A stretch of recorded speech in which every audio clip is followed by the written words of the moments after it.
Marvel, a lazy-ass Superman. Chapter 1, Prologue. We're just ordinary folks, caught up in this crazy world. Rushing through life, not a moment to breathe. We're no saints, so stray thoughts are inevitable. Morals? Set those aside, let's talk profit instead.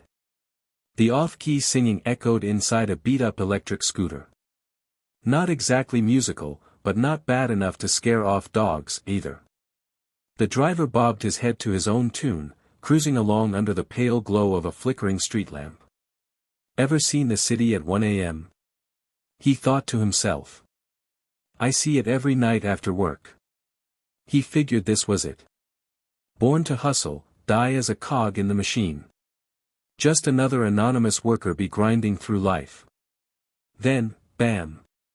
Just as he crossed an empty intersection, a blinding fog light came screaming in from the left.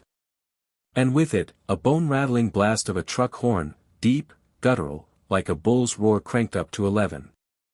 The light and sound hit him all at once. He barely had time to process what was happening. Still gripping the handlebars, he instinctively turned his head left. Ah! Of course. The ultimate ice guy delivery method, a big-ass truck. Before he could do anything else, the truck slammed into his scooter like a sledgehammer into a landmine.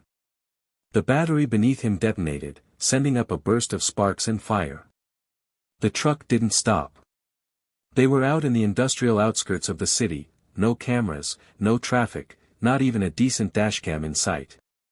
By the time emergency services arrived, the accident had already gone viral online.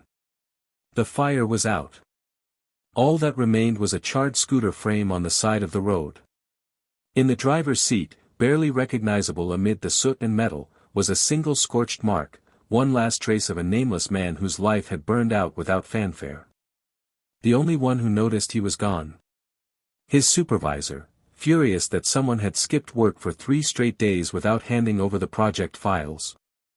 Eventually, a termination letter was mailed to an empty apartment, mortgage still hanging like a noose for the next 30 years. A few months later, when the bank repossessed the place, that letter was tossed in the trash. No one cared the tenant had vanished. // system, transferring consciousness // When our tragic, overworked soul opened his eyes again, he wasn't sitting in his scooter.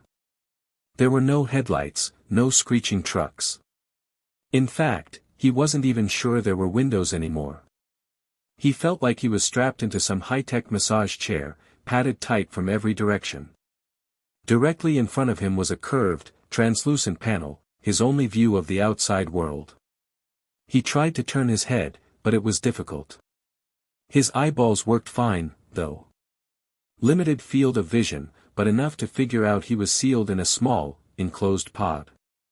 Outside the viewing panel, darkness. A vast expanse of stars stretched across the void, glittering like scattered diamonds. Was it nighttime? But then a massive planetary body drifted past, striped with bands of white and brown, a swirling red spot staring back like a cosmic eye. Wait. That looked suspiciously like Jupiter. Which meant, this wasn't just nighttime. This was space. Real, honest-to-God outer space. He stared, slack-jawed, as rings and meteor belts zipped by. It was like watching a planetarium projection, except this was way too real. And way too close. His brain jumped to the last thing he remembered, headlights. The truck. The crash. This felt like a sequel. Tentatively, he tried to move. His limbs were buried under padding, but not paralyzed. With some effort, he wriggled his right arm free and raised it to his face. The arm was chubby. Soft. Skin so smooth it practically glowed. No way this belonged to a sleep-deprived, underpaid adult. In fact, these proportions didn't belong to an adult at all. What the hell? I've been reborn. Did I transmigrate? Or is this some kind of body possession thing? No extra memories popped up. No cheat skills. No glowing system screens. Just confusion. Judging from the view outside, this wasn't a fantasy world or a digital dimension. Looked like space. Deep space. And if that was Jupiter, then maybe he was still in the solar system. A few moments later, another planet floated by, this one wrapped in majestic rings. Saturn, he guessed. Which means I'm moving toward Earth, or the Sun. He glanced around. No steering controls. No dashboard. Not even a joystick. Whatever this pod was, it didn't seem pilotable. Either it was flying itself, or gravity was doing the job. Option A meant he was going home. Option B meant he was heading into the sun. Fantastic. Just got reincarnated, and now I'm about to get incinerated. Maybe this was the sci-fi version of crossing the river Styx. With a resigned sigh, he stopped thinking about how to escape. There wasn't much he could do anyway. The pod was cramped, techless, and absolutely not interactive. Was this one of those futuristic space funerals? Like burying someone at sea during the age of exploration, except now we launched corpses into orbit? Was he riding a space coffin? Or, was this a scion pod? That thought made him smirk. He imagined reaching behind to check for a monkey tail, then realized he couldn't move enough to confirm. Man, Dragon Ball really was a product of its time, he mused. Send a baby to conquer Earth. Dude probably couldn't conquer a bottle of formula. He rolled his eyes, picturing some evil overlord sending his daughter to fight heroes. A one-way ticket to rebellion. But his sarcasm was interrupted when the pod shifted. Outside the viewing panel, a beautiful blue planet appeared, half shrouded in night. The dark side glimmered faintly with lights. Artificial ones. So, civilization still existed. That was a good sign. No cavemen. No medieval witch hunters. Looked like he was landing in a modern world. As the pod began its descent, it passed by orbiting satellites, blinking steadily in the dark. He was too busy ranting internally to reflect on his identity, or lack thereof. Then the pod hit the atmosphere. Flames licked across the viewport as the hull superheated, but the interior remained cool and still. No turbulence. No G-force. Just a smooth, eerily calm ride. This thing was way beyond Earth tech. If it wasn't alien, it was at least next-gen alien adjacent. Or maybe it really was just a coffin. Then, who was he? He braced himself for the worst. What if this was Planet of the Apes? A bunch of hyper-intelligent chimps pulling him from his pod? Please no monkey men. Please no monkey men. To his relief, what greeted him wasn't simians, but a group of burly guys in snow-white parkas, speaking in thick Russian. The pod had landed in the middle of a snowstorm. Somewhere remote. Cold as hell. He opened his mouth to speak, maybe throw out a, but what came out was. Wah! A baby's cry. Yep. No mistaking it now. Short limbs. Chubby body. Tiny lungs. He hadn't just reincarnated. He'd been reborn. As a literal baby. In Siberia. In the snow. Fantastic. Chapter 2, contained in Siberia. Question: do aliens have human rights? A. When they show up in warships, parked in orbit with cannons aimed at Earth? Oh, hell yeah. You bet they do. We'd be talking peace treaties and diplomatic immunity real fast. But if it's just one alien, alone? No backup? Human rights? Nah. Lab rat rights, at best. That's how the one they dubbed NLO Odin, UFO-1, ended up where he was now. A sealed, windowless room buried somewhere deep beneath the Siberian permafrost. No sun. No clock. No doors that open without permission. The cell was stark. One bed, one sink, one toilet. It looked less like a prison and more like the kind of hospital room you'd see in a Cold War-era biolab. A Soviet take on minimalist chic, white walls scrubbed sterile, chrome fixtures polished to mirror shine. Ironically, the cell was actually larger than the tiny apartment he'd worked 30 years to mortgage in his last life. But there was no decor. No partitions. Just an open, soulless box. And he didn't even control the lights. Those were managed externally, probably by a guy in a white lab coat, watching through a one-way mirror. His wardrobe options? 2 states, naked, or wrapped in a clinical white gown that looked like something between a hospital smock and a toddler's onesie. The only difference? No exposed butt. In the early years, when he was still a literal infant, someone would at least feed him formula. But once he was weaned. Nutrition paste. Bland, barely edible, and never enough. He was constantly hungry. Not starving, just perpetually unsatisfied. The room was too clean to even find a bug to snack on. No cockroaches. No rats. No lizards. Just spotless emptiness. The only thing he could grab? Yeah, sometimes what was still in the toilet. But no. He hadn't sunk that low. Not yet. At least the flush button still worked. One of the only things they let him control. There were no clocks, no calendars. His only way to track time was by the rhythm of lights turning on and off. Meals came 3 times a day, sometimes. But no seasons, no weather, no natural cycles. Temperature. Always the same. No spring chill, no summer heat. The sterile kind of climate control that made you forget what nature ever felt like. And the weirdest part? He never got sick. Not once. No colds, no fevers, no flu. Not even a sniffle. But he wasn't healthy either. He was stuck in that gray zone, malnourished, exhausted, surviving on fumes. They rarely spoke to him. Doctors, scientists, whatever they were, always kept their distance. The only times he was physically handled were during blood draws and exams. Even then, they were silent, cautious. Hell, the room was only ever cleaned when he was taken out for testing. Left a crumb. It vanished. Hid a bit of food behind the toilet. Gone. Probably dissected. Eventually, he stopped trying to leave messages or stash things. No point. At first, he didn't understand the isolation. Wouldn't they at least try to talk to an alien? Try to get some kind of intel? But then it hit him. They didn't expect him to have any.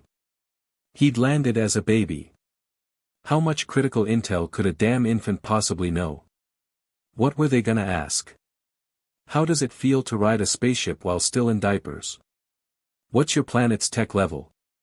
Any plans to invade Earth? He wasn't even sure how he got here.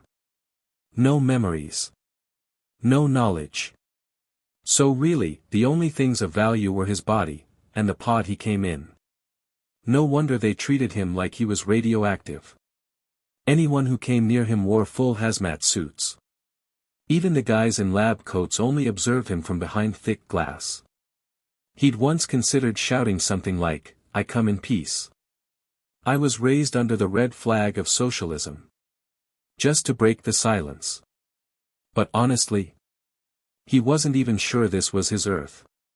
Yeah, the people looked Slavic. Not chimpanzees or aliens. The language sounded Russian. Not English, not Japanese.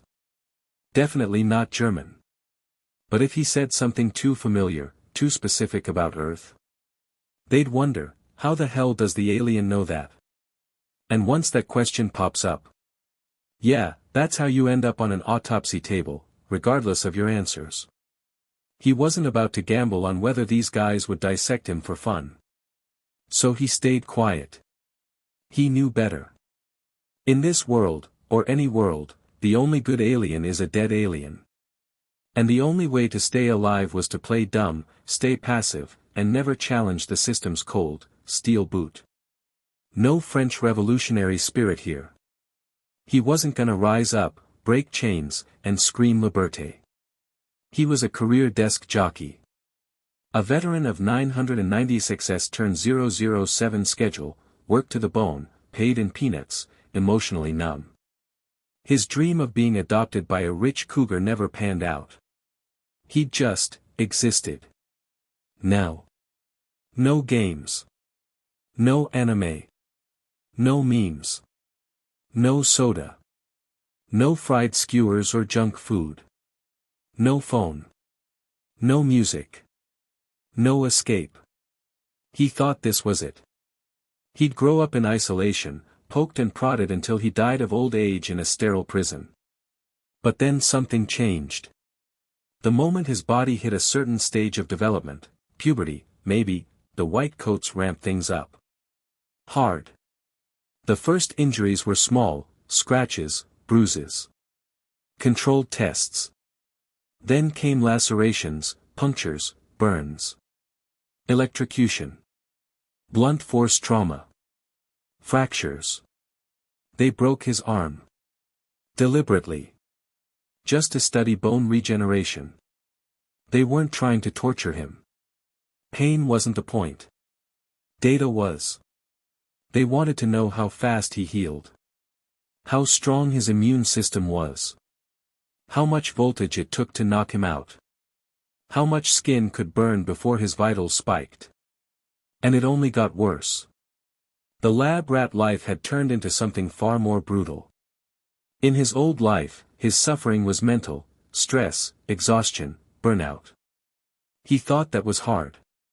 This was a whole new category of hell. A rotating buffet of injuries. Endless pain. No recovery time. No mercy. He couldn't even guess what came next. Would they amputate a limb?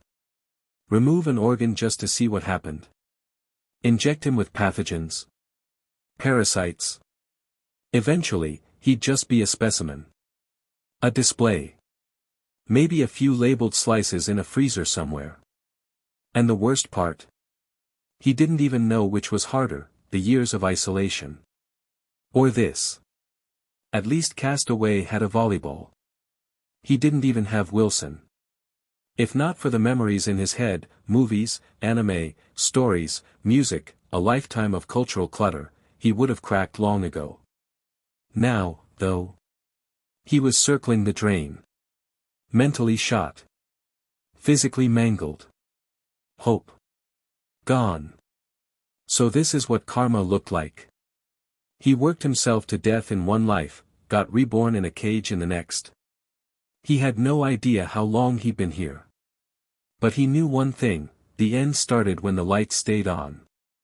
They never turned off again. No meals were delivered. No doctors came. It was like he'd been forgotten. The faucet still worked, but food? Nothing. The starvation was sharp and cruel, clawing at his insides. His arm was still in a splint. He could barely move.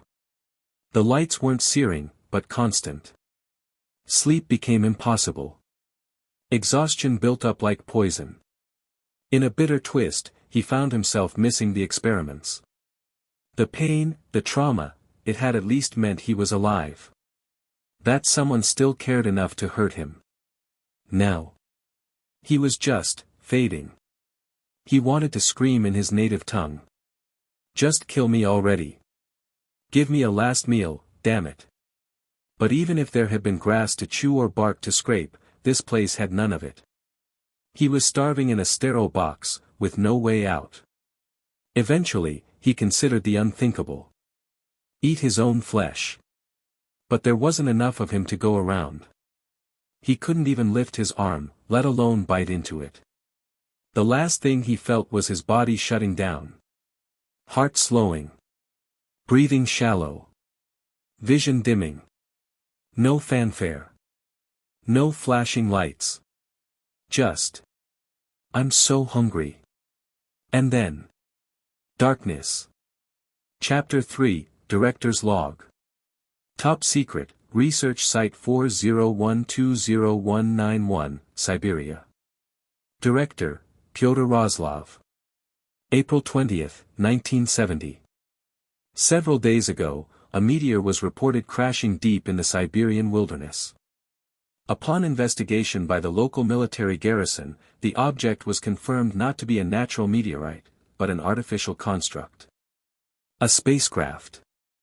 Of no known Soviet or American design. Inside it, a child. An infant. Orders from Moscow were clear. A containment and research facility is to be built around the impact zone immediately. The craft and the infant are to be studied in absolute secrecy. The subject is now designated, Extraterrestrial 1. June 26, 1974.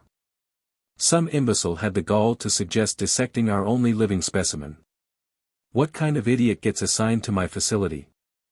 Who let their illegitimate son from a Kremlin brothel sneak onto my team to play scientist? Let the bastard rot in hell.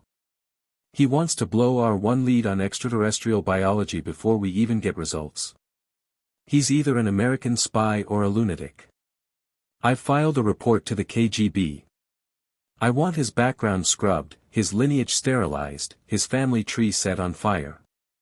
We don't need that kind of stupidity infecting the gene pool. August 14, 1976. Subject 1 is now 6 years old. Physiology appears largely human. Normal growth patterns. Bone structure. Internal organ placement. Vital signs. All normal. Too normal. Except one anomaly, the appetite. It's unclear what his metabolic baseline is. Some researchers proposed increasing his nutrient intake to test physical growth limits. But others warned, what if he changes? Evolves? Becomes unmanageable? We've already had enough problems with mutants. Until we have a guaranteed containment method, I'm siding with the conservative camp. Growth will remain restricted. We only have one specimen. I'm not risking it for hypothetical results. This isn't 1944, after all, when Tsarist rebels and Nazi mystics tried to summon a demon off the Scottish coast. That farce gave them a horned infant, one the Americans now parade around as some supernatural weapon. Using demons to fight monsters is one thing. But I've got an alien. I can't gamble that he's equally useful. Train him as a soldier. Let whoever propose that bring me funding from the Winter Soldier Program or the Red Room. Without resources, it's madness. February 19, 1980. Headquarters is dissatisfied with our progress. No breakthroughs in reverse engineering the spacecraft. The materials alone are beyond replication. And the child? Still no significant genetic anomaly. No superhuman strength. No enhanced intellect. No regenerative serum in the blood or spinal fluid. Not even potential for it. X-rays suggest a typical juvenile skeleton. Blood work. Malnourished, underdeveloped.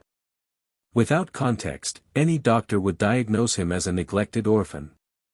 If I didn't know he fell from the sky inside a starship, I'd believe it too. I pulled strings. Re-interviewed the soldiers from the crash site. Their testimony was consistent, this was the child they recovered from inside the craft. So what am I looking at here? A human born on another planet? Is panspermia real? Are we the alien life? That kind of metaphysical crap doesn't help me justify 15 years of funding. I need results. September 30, 1983. The Cairo incident changed everything. A mutant battle erupted in Egypt, terrifying displays of power. Telepathy. Fire manipulation. Flight. The Americans and Israelis got all the footage. Now Moscow is panicking. All superhuman research programs are under pressure.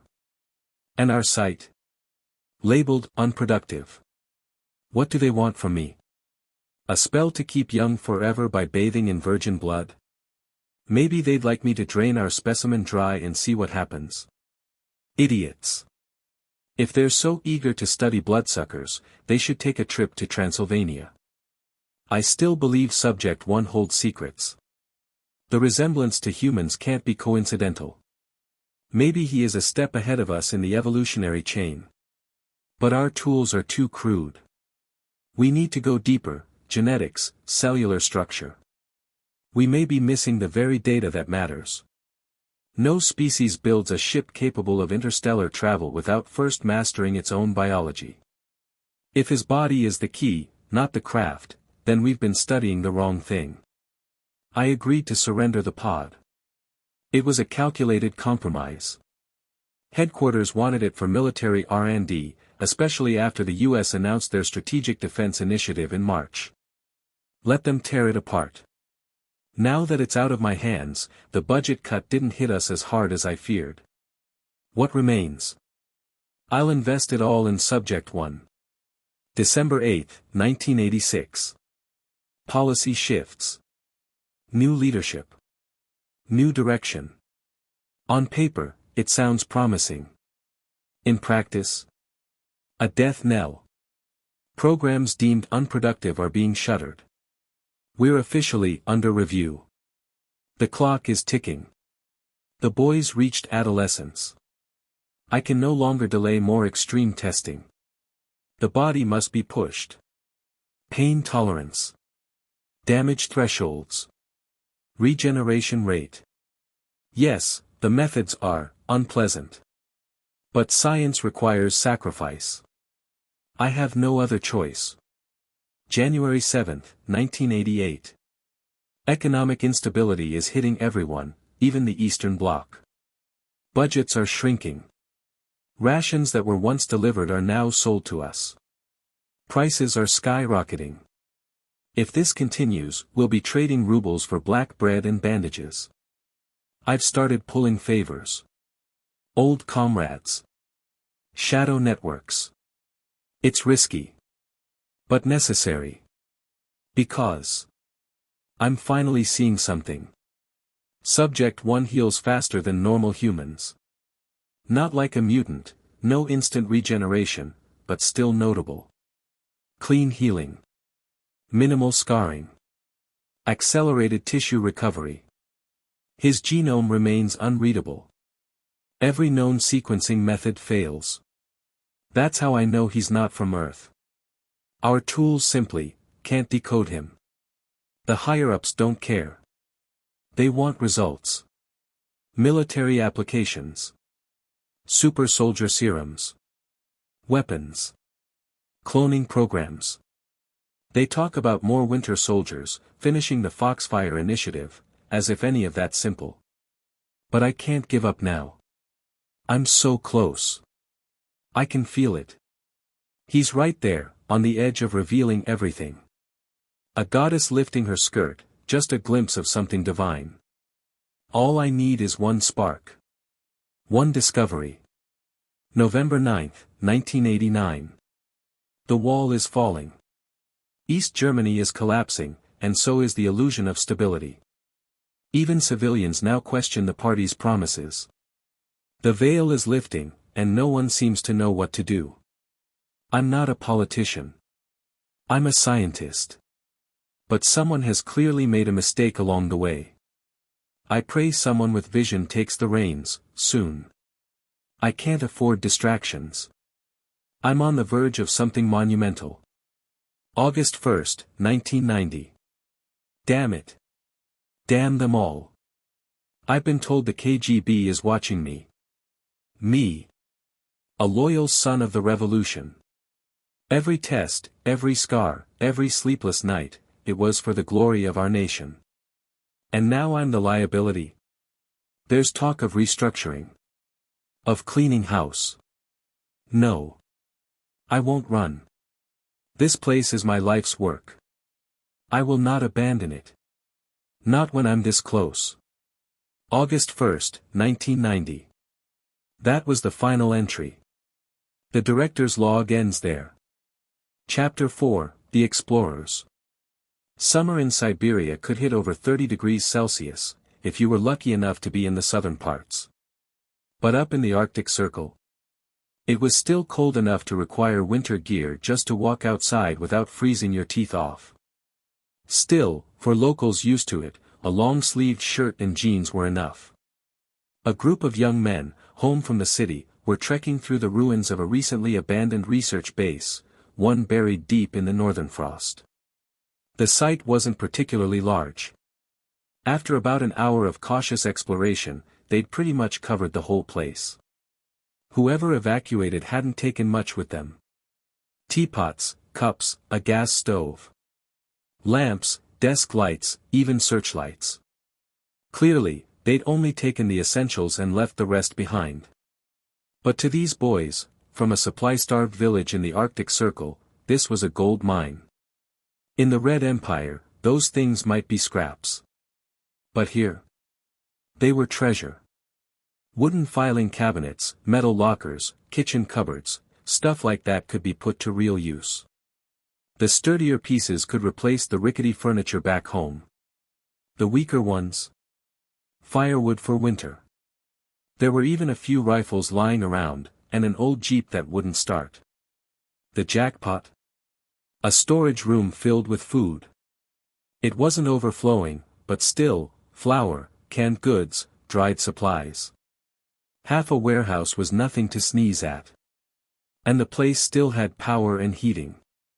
Honestly, even if you ignored all the leftovers, the base itself was a valuable structure. The only real disappointment was the total lack of documents, files, records, anything. As if they'd been systematically erased. Everything inside was a mess. Drawers pulled out, cabinets ransacked. Either someone was in a hurry, or they wanted to make sure nothing usable remained. The deeper they went into the base, the more it began to feel like something wasn't quite right. And then, they found it. A door. Big. Heavy. Reinforced. Different. It wasn't labeled, no warning signs, no bright red letters shouting danger or do not open. That gave the group a false sense of safety. They looked at each other. Shrugged. Decided to open it. There was a valve well mounted in the center, looked like the kind that controlled a locking mechanism. They took turns turning it. Sure enough, it released a series of internal locks, and the door creaked open with a metallic groan that echoed through the hall. Inside was a large room, bright, white, sterile.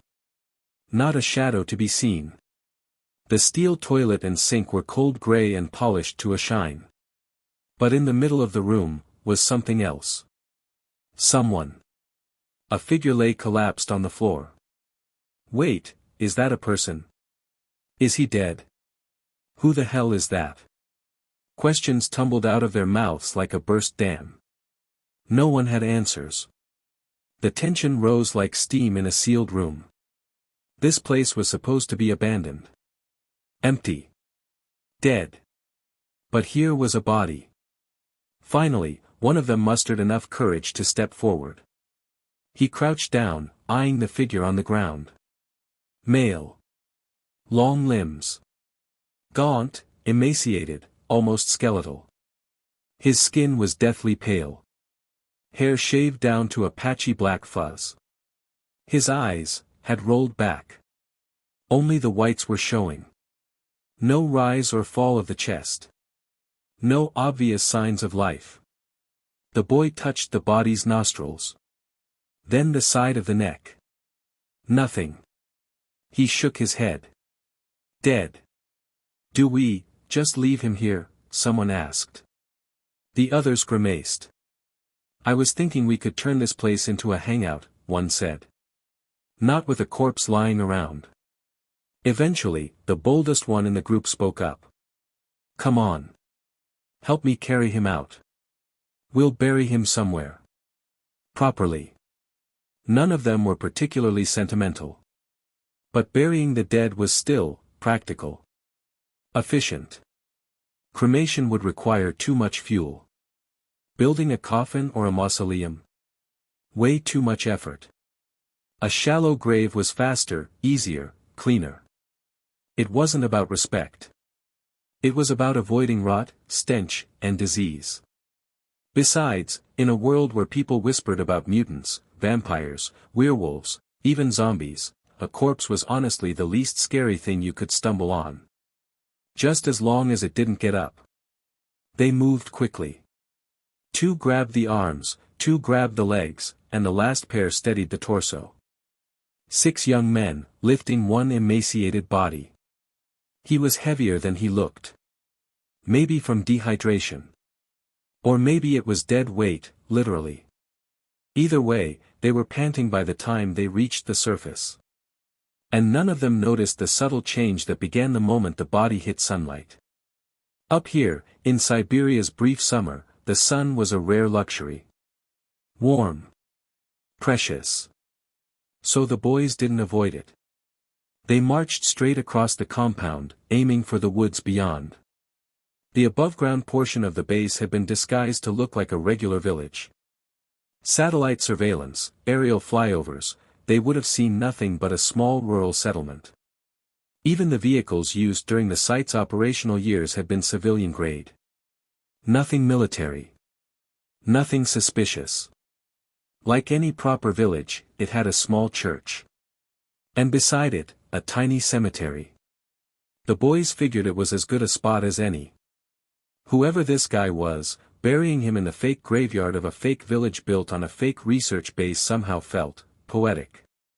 Besides, it's not like the government would notice an extra plot. But what they didn't see, what they couldn't have seen, was the way the body began to twitch under the sun's golden glare. Slowly. Delicately. As if life was returning. Chapter 5, A Sudden Awakening.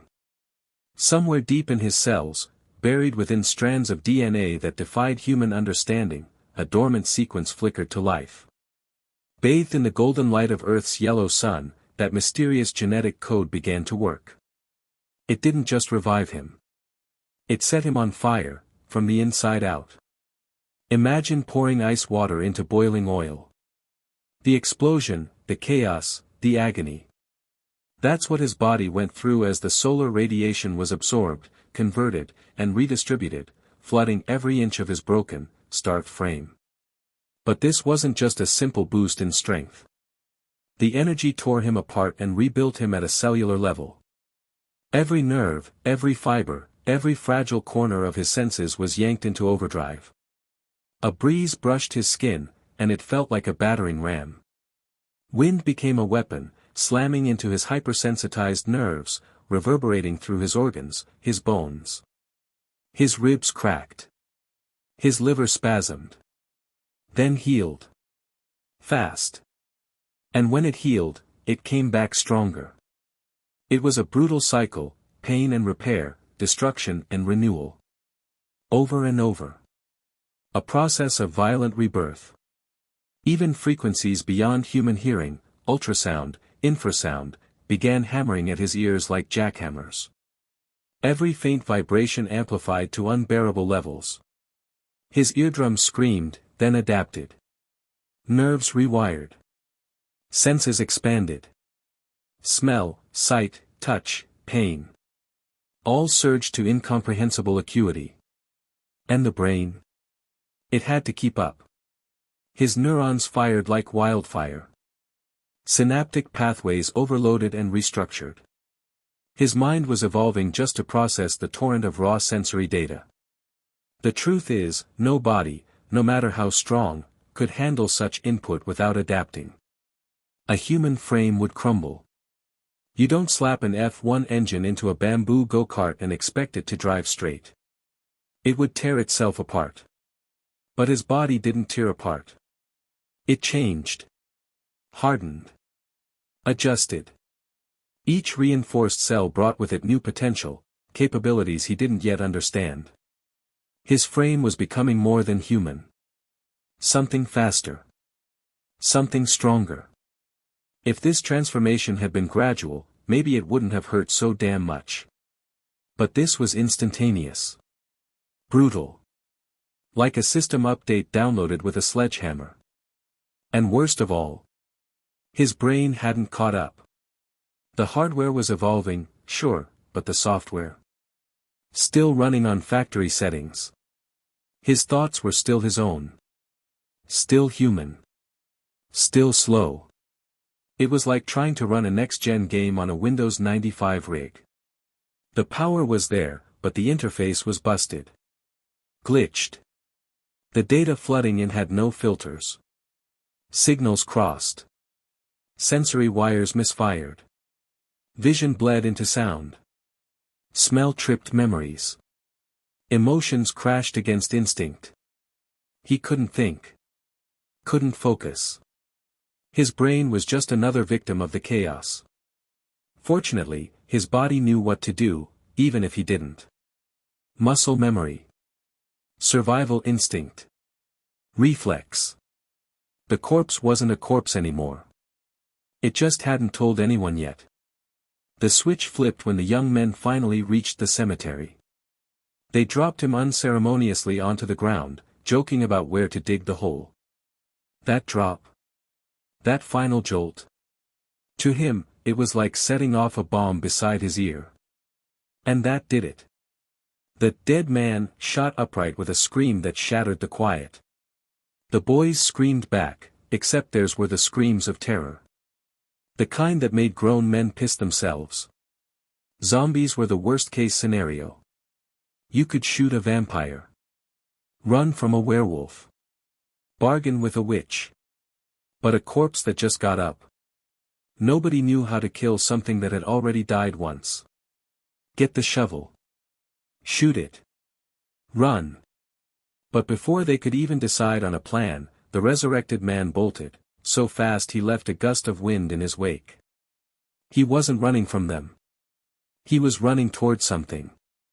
The sun. His brain was still scrambled. Thoughts incoherent. Instinct in the driver's seat.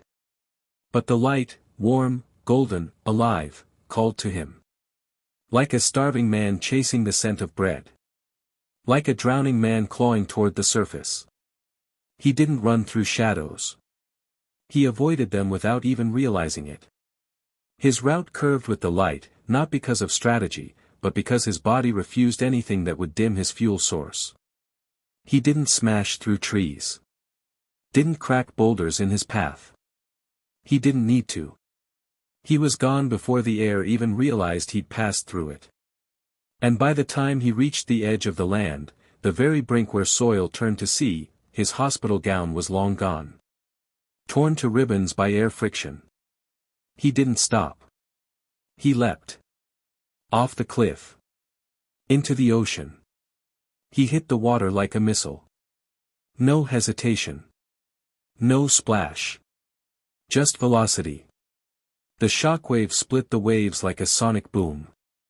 A rolling wall of white water exploded outward, as if a warship had crashed down from orbit. But the farther he went, the slower he became. The glow of transformation dimmed. The borrowed strength faded. Eventually, the water won.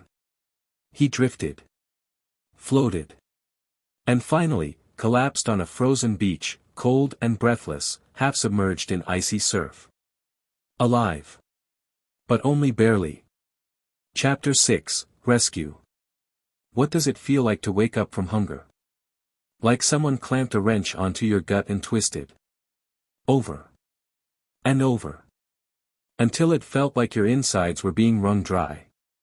The kind of pain that makes you curl up like a boiled shrimp, teeth clenched, fists buried in your stomach. He didn't think he was lucky to be alive.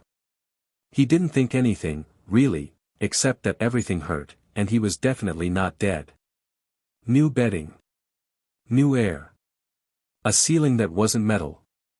His brain registered all of it, but didn't exactly process. It was like information was flowing in but not sticking. Just static.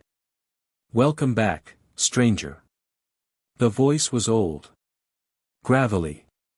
Belonged to a wiry man with a head of white hair and a mustache that looked like the only thing on him that had ever been trimmed on purpose. He sat by an unlit fireplace, a half-filled glass of cheap amber whiskey in hand. So, that guy was talking to him. The thought sparked a flash of pain in his head, like someone drove an ice pick straight into his temple. The hunger twisted again in his gut, but the headache somehow drowned it out. Still, something had changed. His mind wasn't the mess it had been. The flood of chaotic signals from his enhanced senses had, somehow, been sorted. Not quiet, but manageable. He blinked. Wait a minute, was the old man speaking English? He'd studied it in school. Barely. Just enough to fail the entrance exam and cry about it. In a normal conversation, he'd maybe catch one word in 10. But this? He understood it. Every word. Wait, how? The thought barely formed before another spike of pain punched through his skull, like his brain didn't appreciate being questioned. The old man raised an eyebrow, watching the play of expressions across his face. Confusion. Realization. Pain. Panic. Grimace. The whole show. Jesus, the old man muttered under his breath. Did I just rescue a lunatic? He shifted slightly, his hand drifting behind the chair, where a shotgun rested in the shadows. Just in case. But then the man on the bed moved. Not to attack. To eat. He saw the food, cold fries, a dense roll of bread, sitting beside the bed, and lunged for it like a starving wolf. And truly, he was starving. His body demanded fuel. His cells were screaming for energy, every fiber still riding the wave of solar-charged transformation. Any normal human, after prolonged starvation, would have retched from that kind of solid food. But his digestive system? Forged in fire. He could have eaten rebar and probably broken it down for protein. Still, even eating wasn't easy. From the first bite, his senses kicked in again, hyper-responsive, hypersensitive. Every crunch, every grain of starch, every trace of oil triggered 1,000 reactions, every one of them fed back into his brain like diagnostic reports. He didn't just eat the food, he experienced it. In frames. Like someone had paused time and annotated every molecule. It wasn't just a meal, it was data. And his brain struggled to parse it all. The fries tasted of starch, yes, but also dozens of trace elements, oils, and flavoring agents he couldn't identify. It was like staring at a half-completed puzzle, glaring at all the missing pieces. Frustrating. Maddening. But strangely, grounding. The confusion, the irritation, it helped. Like a tangled knot finally being tugged into clarity. His mind, once overwhelmed, began to thread itself into something resembling order. To the old man, it probably looked like nothing more than a few seconds of twitchy chewing and twitchier blinking. Then, calm. Then, realization. The man on the bed looked down at himself. He was completely naked. He yelped like a kicked puppy and grabbed the blanket, pulling it up to his chest in a panic. The old man just stared, unimpressed. "Don't get all modest now," he said, dryly. "You were face down on the beach yesterday, but naked and half dead. The surf was washing you like you were laundry on spin cycle." He took a sip of whiskey. "I figured people don't usually bathe like that. Took me half an hour to drag your freezing carcass to my truck and get you back here. Dried you off, dumped you on my only bed, and passed out from the effort. You're welcome, by the way." He gestured lazily to a bundle of clothes nearby. "Didn't see any luggage. So, that's what I got. Don't complain." The words came through clearly. Crystal clear. And the man on the bed couldn't explain how he understood them, but he did. No subtitles. No guesswork. Just comprehension. He didn't waste time overthinking it. Just grabbed the shirt and tried to pull it over his head. Ryep. The shirt tore like paper. He froze. Looked down. His arms. His chest. His strength was still out of whack. He and the old man locked eyes. Awkward silence. "Okay," the old man muttered, rising from the chair and pulling another shirt from a nearby pile of clothes. Try this one. Maybe don't Hulk out this time. The new shirt was at least clean, sort of. Smelled like it had been washed, if not folded. That was good enough. This time, he moved slowly. Deliberately. Carefully working the shirt over his head and onto his arms without shredding it. The pants followed. He stayed under the blanket as he slipped them on, because modesty wasn't dead, apparently. No underwear. No socks. No complaints. The clothes were a size too small, but his frame was so thin they still fit. Just barely. Sleeves short. Pants riding high. But it was something. And for the first time since the crash, the chaos, the blackout. He was warm. He was clothed. And he was awake. Chapter 7, A New Life. Henry eyed the empty plate beside him. Next to it sat a glass of water. This time, he was careful. He lifted the glass slowly, steady hands cradling it like it was made of glass, because, well, it was, and downed the whole thing in one go. The water wasn't exactly clean. Tasted weird, like iron and something floral. But it was cold, and wet, and his body craved it more than reason. The old man finally spoke again. "Name's John Brown," he said. "You got a name, stranger?" The question hit harder than expected. "Who am I?" Back in the cell under those cold, overlit sink mirrors he'd seen his face change. He wasn't the black-haired, black-eyed guy he remembered from his past life. His hair was still black. But his eyes? Crystal blue. His skin? Pale. Not the rosy kind, this was that death-white, melanin-challenged European kind. He wasn't the same person anymore. And if he wasn't, did his old name even matter? The Russians had called him Nlo Odin, a cold, bureaucratic codename that sounded like a bad sci-fi parody of Norse mythology. No way he was sticking with that. He figured, new face, new world, new name. In halting English, he muttered, "My name is Henry." Keep it simple, he thought. He didn't want attention. He didn't want to stand out. He picked something forgettable. A name you'd lose in a phone book. Henry. Why Henry? No idea. Felt right. Maybe because it sounded plain. Maybe because it didn't sound like a lab rat. Henry what? John asked, brow raised. Last name? He hadn't thought that far. Hell, he didn't even want to think that far. Just Henry, he said, shaking his head. John didn't push. Suit yourself. He switched to Russian. Asked something with a slow cadence. Henry just stared blankly. That earned a grunt from the old man, who shifted back to English, this time, even slower. You got anywhere to go? This time, Henry understood. He shook his head. Didn't think so, John muttered, grabbing the shotgun leaned beside his chair. He didn't hold it by the grip, just lifted it lazily from the middle like it was a walking stick. Well, you can stay. Couch in the bar's yours. The bed's mine. You'll work for your meals. Booze costs extra. He walked toward the door, pausing just long enough to toss the words over his shoulder. If you decide to leave, the food and clothes are my gift. But don't expect more. Got it? Then he was gone. Henry sat there, still holding the cup. Go. Where the hell would he go?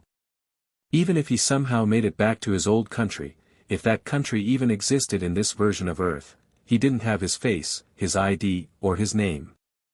That life was over. He hadn't even figured out if that past life still happened. For all he knew, the guy he used to be was a ghost in a world that didn't exist anymore. He remembered Area 51 rumors. War in the Middle East. Mass looting in American cities. But nothing, had prepared him for this world. A world with alien pods, Soviet mad science, and well, apparently, a guy who kept Captain America's shield on his bar wall. And he'd been here for decades. That number appeared in his mind again, unbidden. 7,427 days. He hadn't counted them. Not consciously. But his brain, rewired, supercharged, had logged everything. Every test. Every wound. Every word spoken in Russian, even if he couldn't understand it. He remembered their faces. Their voices. Every moment of pain like it had just happened yesterday. And suddenly, that enhanced memory didn't feel like a blessing. He shook his head. Tried to push it all away. So what now? If he was right, he'd spent nearly 20 years trapped in that place. 20 years of his life. Gone. His entire youth, eaten alive by isolation and needles and cold metal tables. 30% of an average human lifespan, wasted. Jesus. He didn't even have the will to rage about it. Just another unlucky roll of the dice. Another shitty save file. No point trying to go back. That life was gone. But maybe this one could be different. The only thing he regretted? The D drive. The collection. The, private archives. No one had cleared his browser history. If someone found that folder. Well. Rest in peace, past life. New face. New name. New start. Fine. Let's try this again. Henry stepped through the door into the next room, and found himself in a bar. Not just a room with a liquor shelf. An actual bar. There were 6 battered wooden tables scattered in the center, with booth seating lining the edges. The kind with torn upholstery and sticky tabletops. 2 pool tables sat under dusty lights. 3 dartboards clung to a wall riddled with holes that extended way past the targets. And then there was the wall. One wall, different from the rest, lined with faded photos of soldiers. Black and white snapshots of younger men in uniform. And in the center of it all, a replica of Captain America's shield. Henry blinked. Behind the bar, John was already arranging bottles, cleaning glasses like nothing was out of the ordinary. Henry walked up to the counter and pointed at the shield. "You got a grandson or something?" John froze. He turned slowly. "What?" "The shield," Henry said. "That, decoration. You have a kid into superheroes or something?" His English was clearer now. Smoother. It didn't even register how fast it was improving. John stared at the shield. Something flickered in his expression. Nostalgia, maybe. Or loss. "I bought it," he said quietly. Henry squinted. "You bought that?" John nodded. "Back in the war. I almost made the cut for the Howling Commandos. Never did. But I fought alongside them enough." He reached for a glass, gave it a quick wipe, and poured himself a drink. "Serving with a man like Steve Rogers," he said, voice low, reverent. "You don't forget that. Hanging the shield on the wall is the least I can do." Henry stared at the shield. His brain started connecting dots he didn't want to connect. Aliens. Superpowers. Cryolabs. Mutants. And now, Captain America. The real one. Holy SH. Where the hell had he landed? Chapter 8, Where Am I? Old John's bar wasn't exactly a hotspot. On most days, one man behind the counter was more than enough. Still, he kept Henry around. Included, though he looked like he wanted to throw the nearest whiskey bottle at Henry's head. And just like that, the tension faded. That's how things worked in this town. Banter was how they talked. Teasing meant you belonged. Then someone called out from a corner booth. "If you want money, why not try the crab boats?" "What, is it that time again?" Yup. Season's opening soon. Word is, captains are already looking for greenhorns. Didn't someone try to sell their boat last year? Sell it? Hell no. He just wants a sucker to be captain while he collects the cash. You don't sell a boat that brings in gold, just hire someone else to do the dangerous part. That kicked off a whole round of local gossip. Henry barely followed half of it. He turned to John, brow raised. Wait, crabbing? Like, real crab? That pays? One of the older guys leaned in. Not just any crab, kid. King crab. The kind with legs that stretch taller than a man. Worth a fortune. King crab. Henry repeated, stunned. He'd never tasted it, couldn't afford to, but he'd seen the price tags. Enough to make a broke man cry. If that was what they were fishing up here, then yeah, he could see why people risked their lives for it. John, however, looked unimpressed. It's tough work. And dangerous. But honest, someone else cut in. No worse than construction, and way better pay. You get a full haul, a good captain. You're looking at 30 grand for 2 weeks' work. Even rookies walk away with 5. Henry went quiet. He hadn't handled the bar's finances, but from what he'd observed, the dollar had roughly the same value as back home. Beer, $1 or so. A steak dinner, maybe 5 or 10. Rent? You could buy a house for under 10 grand. Own a bar like John's for 30. Small town prices, sure, but that only made the math more tempting. One good run on a crab boat could pay for a house. One trip. Henry wasn't dumb. That was a hell of an opportunity. Still, he didn't jump at it. Not yet. Instead, he glanced at John again, searching the old man's face. They hadn't said it aloud, but Henry knew, they were alike. Low risk. Low profile. Survive first, dream later. So he waited for the verdict. John didn't dodge it. If you want to try it, he said, I won't stop you. It's an honest job. But make no mistake, men die out there. Every year, boats go down and never come back. You're not just risking sore muscles and bruised pride. Henry nodded. It was more than fair. It was the truth. King crab season only lasted a few months, but it was one of Alaska's biggest industries. Everyone knew someone who tried it. Everyone had heard the stories. It wasn't glamorous. It wasn't romantic. It was dangerous, brutal, and paid in blood and bone. But it paid well. And Henry needed money. Desperately. Not just for survival. For a future. For freedom. He'd spent nearly 20 years as a lab rat, a prisoner with no choices. Now, for the first time, he could choose anything. And in a world like this, money wasn't just power. It was protection. Stealing from the town wouldn't help. There wasn't enough cash in the entire bar to fund a one-way trip to Anchorage. But the crab boats? That was real. And real was all Henry wanted. Chapter 12, The Interview. Technically, Henry's little town had a dock, but that was mostly for tiny freight boats hauling in supplies. If you wanted real ships, real work, you had to head south, to the next town down the coast. That's where the crab boats launched. Fortunately, the two towns weren't strangers. Everyone knew everyone, or knew someone who did.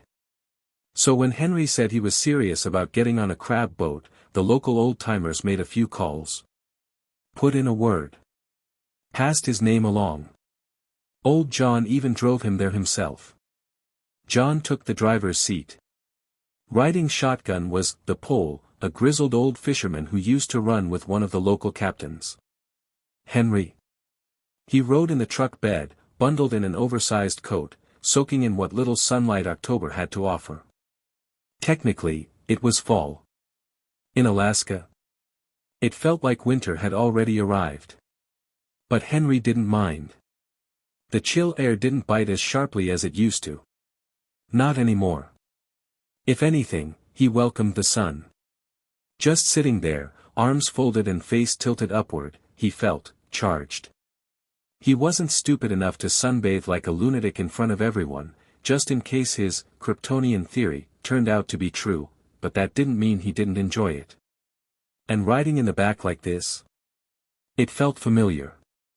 John had told him, after he found Henry unconscious on the beach, he'd tossed him in the truck bed just like this and drove him back into town. Full circle, in a weird way. Not far, they said. Which, in Alaskan terms, meant 3.5 hours of doing 70 on half-frozen roads.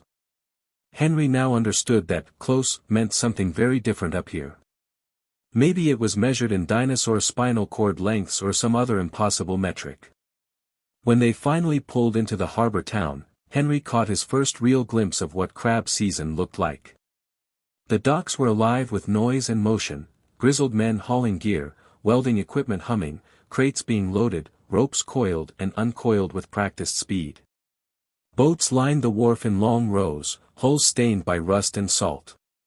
This was crab season. October to November. The only time of year when hundreds of boats launched into the freezing waters of the Bering Sea to catch king crab, the kind of beast you paid top dollar for at fine restaurants. 2 months. $500 million. That was the scale. People made their year's wages in weeks. Some lived like kings off a single run. But others never came back at all. Which was why the right boat mattered. Some captains would take anyone with a pulse and a death wish. Others ran a tight ship, staffed by veterans. Nobody wanted to be on a rookie boat, the kind that sank because no one knew what they were doing. That's why the old guys back home hadn't just sent Henry to any boat. They sent him to the Annie II, captained by George Jefferson III. Name sounded like a presidential merger. But around here, the man was legend. George had inherited the boat from his father, who'd inherited it from his father. He'd been on deck since he was old enough to tie a knot, and every fisherman on this side of the state knew his name. You wanted to learn the ropes. You went with George. You wanted to survive your first season. You begged for a spot on his crew. Which made this interview something of a big deal. As they pulled up beside the Annie II, Henry could already see a storm of movement on deck, men repairing gear, loading supplies, checking hydraulics. The whole vessel looked like it was preparing for war. The Pole didn't wait. He leapt onto the deck like a man half his age, shouting, "Hey, old bastard. You remember I said I'd bring you a greenhorn?" A voice shouted back from the engine room.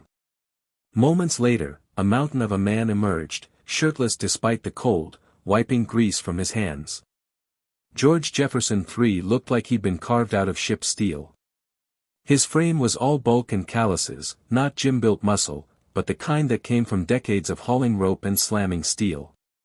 What little hair he had left was white, and his beard stubble matched. But his eyes were sharp, like seawater and sky mixed together. He stepped onto deck, squinted at the truck. Then he saw John. "Look who it is," George barked. "Unless you brought a bar to my ship, old man, I ain't paying a damn dime for whatever overpriced swill you're pushing." John fired back instantly. "And here I thought your eyesight was only good for spotting crab. Can't you see the human I brought with me? Or do I need to swing by your house and check if your wife's still alive?" George grinned, hands raised in mock surrender. Same old bark, same old bite. Then he turned, finally sizing up Henry. Up close. The kid was tall. Solid. Not gym sculpted, but dense. Like he was built for impact. "Name?" George asked, voice gravelly. "Henry, sir." "Just Henry?" Still figuring out the rest. George circled him once, then gave his shoulder a heavy smack. Henry didn't budge. Felt like the guy had just slapped a concrete wall. George nodded, impressed. You'll do. Then, turning to the others, he said, he's in. To Henry, he added, don't get cocky. This ain't a joyride. It's cold, it's wet, and it hurts. Once we leave port, you're stuck. No backing out. Henry nodded. Understood. John chimed in with a smirk. Just make sure you've got enough rations on board. This one eats like he's prepping for hibernation. Don't come crying when he starts boiling the catch for lunch. George laughed, deep and rough.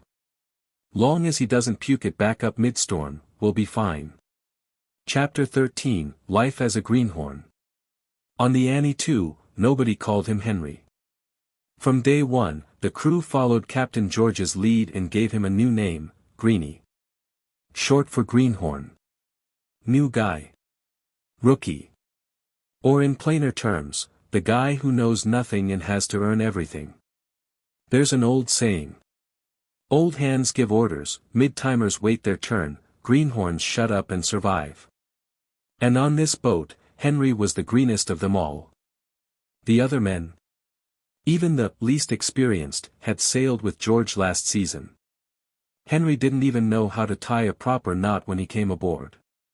But he wasn't here to prove how strong he was. That would have been easy.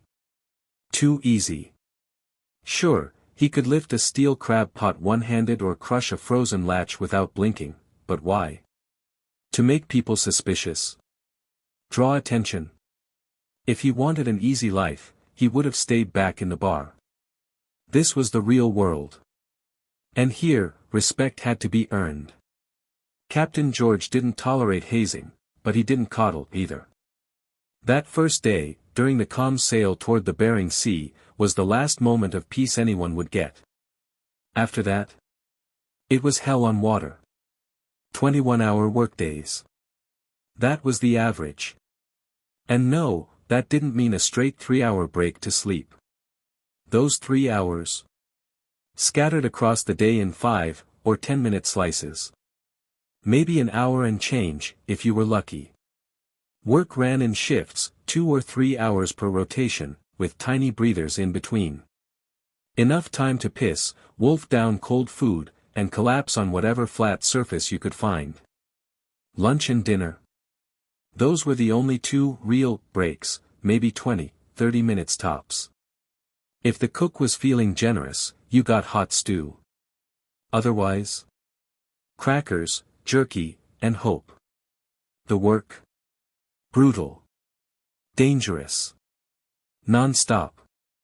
Each steel crab pot weighed over 750 pounds. Henry's job was to stuff bait sacks, usually bloody chunks of meat, into the cages, then help haul and prep them for drop.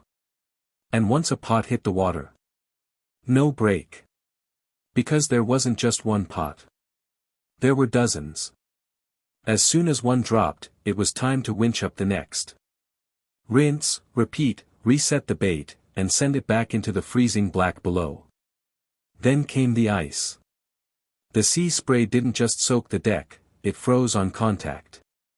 Every surface became slick, deadly, and top-heavy with jagged ice buildup. If too much ice collected, the boat would list. And then capsize. So even when the pots were in the water and the lines coiled, no rest. Out came the sledgehammers. Time to smash ice. Again. Greenie didn't get near the winches, those were for seasoned crew only. He worked the deck. Helped prep the gear. Helped sort and haul the catch. And when they finally winched the cages back up, well, those crabs didn't come out politely. King crabs were armored nightmares, giant, spiky bastards with claws like bolt cutters. Even hauled from deep sea, they were fast, aggressive, and damn near weapons grade. The claws could take a finger if you got sloppy. So everyone wore gloves. Even Henry. Sure, his skin could probably tank the damage, but he wasn't out here to be Superman. He was out here to be a man. Just one of the crew. But none of that, not the workload, not the danger, was as bad as the weather. The Bering Sea in October wasn't just cold. It was lethal. Freezing salt wind ripped straight down from the Arctic, laced with sleet or snow, often slamming into the boat like a freight train. Waves towered over 10 meters high. Wind gusted over 16 miles an hour. And the Annie II was not a cruise ship. Every step was a fight for balance. A wrong move could send you flying off the deck and into the ocean. And while this wasn't the Navy, George would order a rescue if someone fell overboard. Nobody was under any illusions. In seas like this, going overboard meant maybe a 60-second survival window. If someone didn't spot you fast enough, you were just gone. The real test for greenhorns wasn't guts. It was whether or not you puked your soul out. Seasickness wasn't optional, it was a rite of passage. But if you couldn't get it under control, you were useless. Every crab season, dozens of boats lost crew to dock walk, newbies who bailed after a single day, puking their guts out and begging to go home. That's why so many boats were always hiring. Henry had considered pacing himself.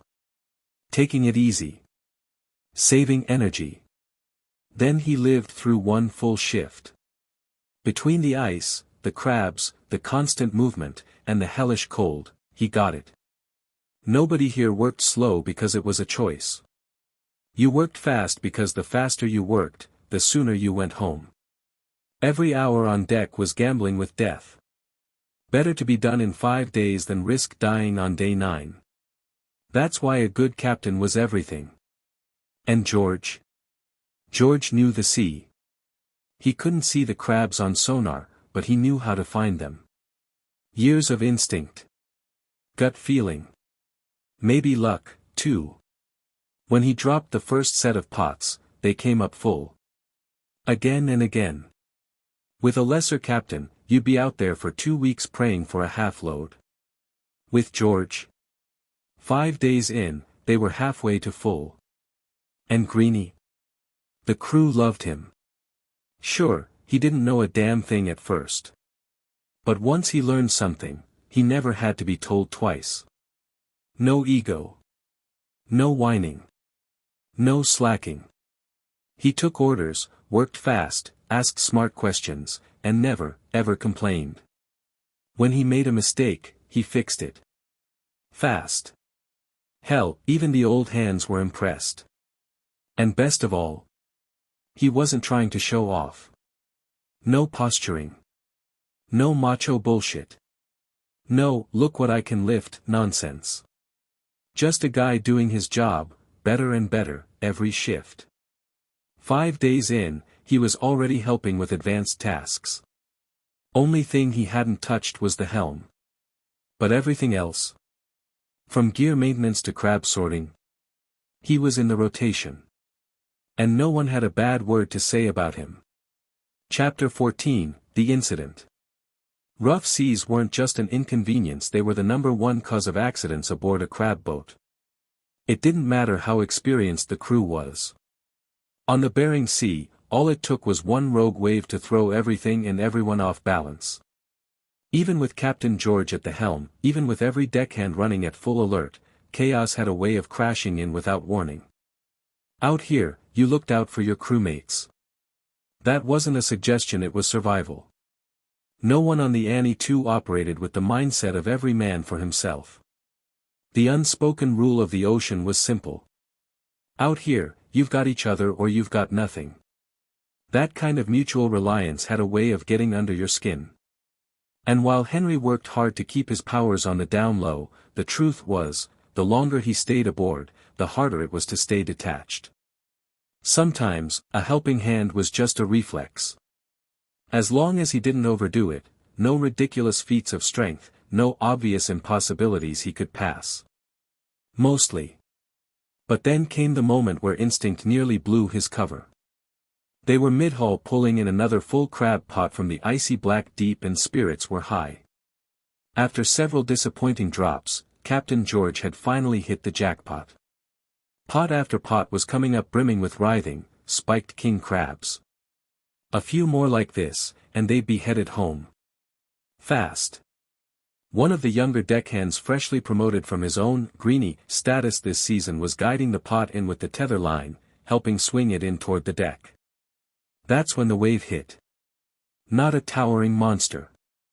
Just a side snapper. But it was enough. The boat lurched hard. The pot swayed out, metal groaning as tension shifted. One of the crane lines snapped. The entire cage dropped back toward the water, still tethered, but now swinging dangerously. And worse, the tether had looped around the young guy's arm. The pot lurched outward with brutal force, threatening to drag him overboard or tear his arm clean off. It all happened in a second. Henry moved faster. He caught the pot with both hands, digging his boots into the slick deck and bracing against the rail. Muscles tensed, arms straining, jaw clenched in a performance of effort, because pretending to struggle was harder than actually holding the thing. He couldn't look too strong. Just strong enough. The younger deckhand hit the deck hard, yelling out. A second later, crew members swarmed in, one slicing the line off the guy's arm while another dragged him back to safety. With the rookie clear, the rest of the crew turned their attention to the crab pot now dangling precariously over the edge, supported only by Henry's makeshift brace. They had two choices: cut the rest of the lines and let it fall, or salvage it. It wasn't an easy call. That pot was heavy. It was also full. Letting it go would mean dumping thousands of dollars back into the sea. But could the kid holding it hold on? Before anyone made the call, Henry gritted out, teeth clenched for effect. "Can you reattach the snapped line?" That was all the motivation they needed. "Hold tight, Greenie," someone barked, already rushing to grab a spare cable. Two crewmen climbed up onto the rig, anchoring themselves with harnesses while another clipped the backup line into place. Within seconds, experienced fingers tied the new line with practiced ease. "Now," someone shouted. Henry released his grip. The tension shifted. The new cable took the weight. The pot dipped slightly, but held. Cheers broke out across the deck. Together, they reeled the cage in and dropped it onto the deck. Safe. Intact. Loaded. And then finally everyone exhaled. Henry slumped against the railing, sucking in air like he'd just run a marathon. His gloved hands hung limp, and no one questioned it. Why would they? You couldn't see strain through padded gloves, and no one expected superhuman endurance out of a guy who looked like he'd just aged 10 years in 10 seconds. The injured deckhand sat slumped against the wall of the wheelhouse, pale and wide-eyed, cradling his arm. It wasn't broken, but it was badly pulled. He'd be lucky if he didn't need a sling. Captain George emerged from the cabin just as the last of the chaos cleared. He'd seen it all from behind the glass. But before he could give orders, his crew had already handled it. He gave both young men a once-over. First the rookie shaken, but alive, then Henry. No lecture. No grand speech. Just a heavy hand on Henry's shoulder and a gruff. "Good work. You saved his arm or worse." No one asked how Henry had held the pot steady. Technically, he hadn't taken the whole weight. The other 3 crane lines had held most of it. It had just tilted dangerously. For all they knew, he'd just kept it from swinging off. In crab boat culture, weird saves weren't unheard of. People did crazy things when adrenaline hit. Miracles happened. Sometimes. George barked new orders. "Swap that snapped line for a new one. Let's clear this spot fast. We're heading back as soon as these pots are up. We've got enough to call it." One of the crew called out, surprised. "Already? We're heading in early." George shrugged. 8/10 full. This batch looks good. You want a bigger paycheck or a body bag? That shut everyone up. Henry clapped his gloves together and stood straighter. "I'm good. No rest needed." The rookie didn't answer. He was still shaking. George pointed at Henry. "You're taking 10. That's not a suggestion. Head below. Grab a bottle of whiskey. One for you, one for the kid. He looks like he just saw God. Aye, Captain. Henry headed inside. No arguments. The warmth and the drink would do them both good. The rest of the crew didn't gripe about the break. They just got back to work. After all, the faster they loaded up, the faster they got paid and the faster they got the hell off this floating death trap. Chapter 15, The Hull. The kid who'd nearly lost his arm still trembling as he clutched the stainless steel cup of whiskey wasn't exactly your average deckhand. He was a mutant. Not one of the flashy, headline-making types with laser eyes or metal wings. No, this one had discreet gills along the sides of his neck like a shark. Made him useful for underwater recon, especially when it came to spotting king crab migrations. Useful, in theory. But like most mutations, there were drawbacks. The Bering Sea's freezing waters didn't care if you had gills. Hypothermia still hit the same. And while he could breathe underwater, getting back on board in rough seas took time, effort, and often risk. Because of that, the kid rarely went down. In 5 days at sea, he'd taken the plunge all of twice. Most of the time, it was still up to Captain George's decades of experience to track down crab clusters. And if Henry was honest, the kid didn't exactly scream crab boat material. Thin. Frail. All nerve and no muscle. For a job built on raw endurance and teamwork, he sat in a weird space too useful to ignore, too fragile to fully rely on. Was there discrimination against mutants on crab boats? Not here. Not under Captain George's watch. Not when every hand counted. His words were gospel aboard the Annie too. You've got hands and don't eat your crewmates when rations run low. You're welcome aboard. Out on the water, the only thing that mattered was whether or not you pulled your weight. Everything else, mutations, politics, race, got tossed overboard. Well, unless you were lazy. Then a fall into 10-foot waves might just be an unfortunate accident. The mutant kid sat there nursing his whiskey for a solid 20 minutes, eyes glazed and still pale. Can't really blame him, he'd come inches from losing a limb. Or his life. When he finally stood and rejoined the crew, no one gave him grief. Hell, in this line of work, just getting back up earned respect. Henry, on the other hand, had knocked back his own drink and gotten straight back to it. By now, day 5, the crew operated like clockwork. Even Henry, the greenest of the green, had settled into rhythm. A nod here, a glance there. They barely needed to speak anymore. And though none of the old hands were saying it out loud, every single one of them knew the truth. This rookie was punching way above his pay grade.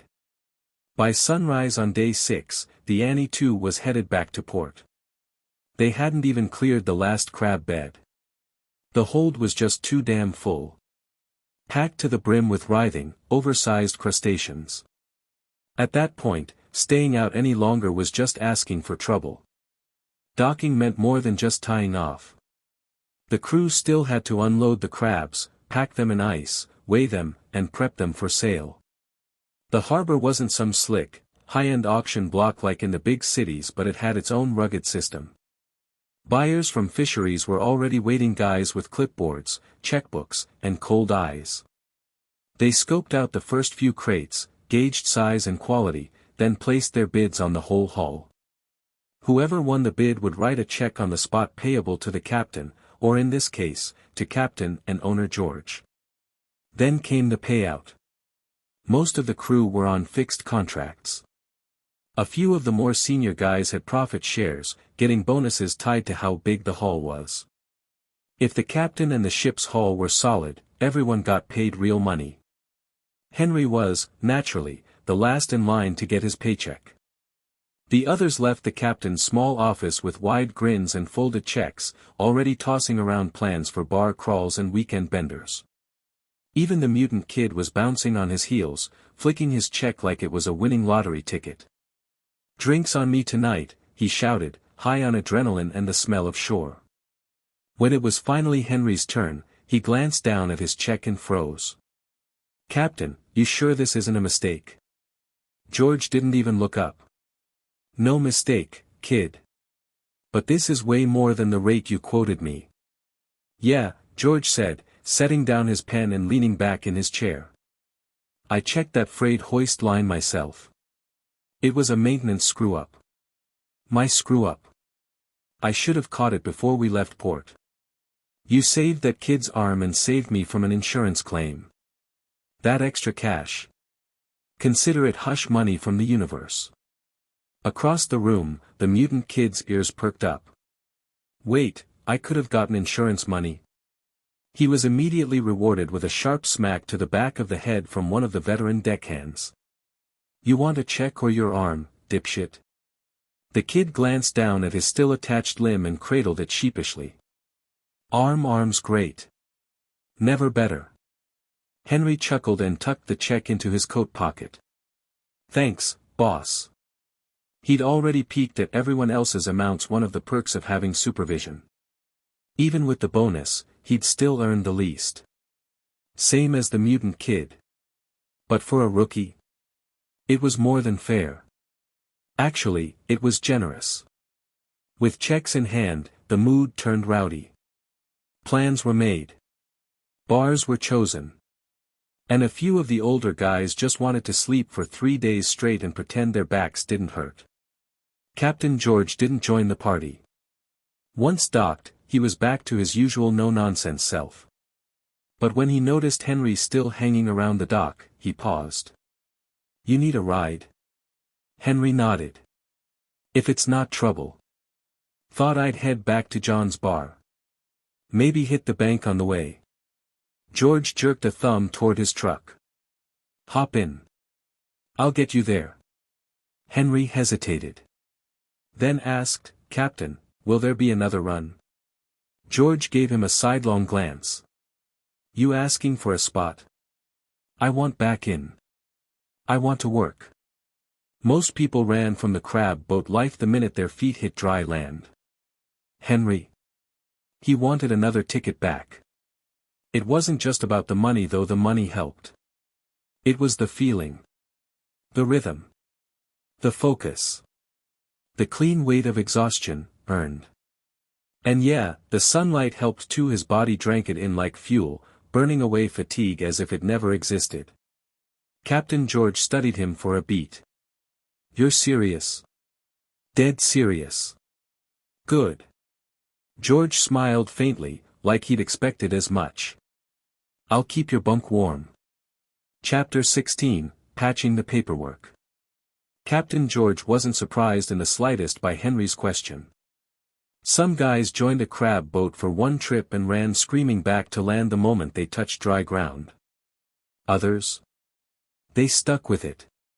Made a career out of it, even if just for a few years to stack some cash while they were young and unbreakable. "Here's how it's gonna work," George said, rubbing the bridge of his nose like he was already thinking ahead to the next trip. "Once I'm home, my wife'll handle rotating in the next crew.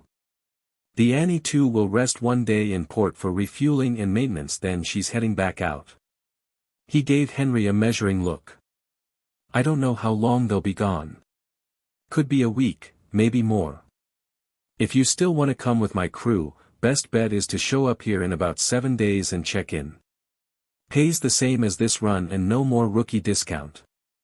You earned your stripes." Henry nodded gratefully, but George wasn't finished. "If you're feeling restless and want to get back out sooner, get in touch with the Polish guy. He'll know who's looking for deckhands. I can probably find you another reliable boat. But for now, your job is to rest. At least 3 days. Got that, kid?" Henry nodded again, more solemnly this time. Even if he felt fine, better than fine, really he wasn't about to argue with George. No captain in his right mind would take a guy back out who hadn't even changed socks since docking. But George's tone shifted suddenly, sharpening.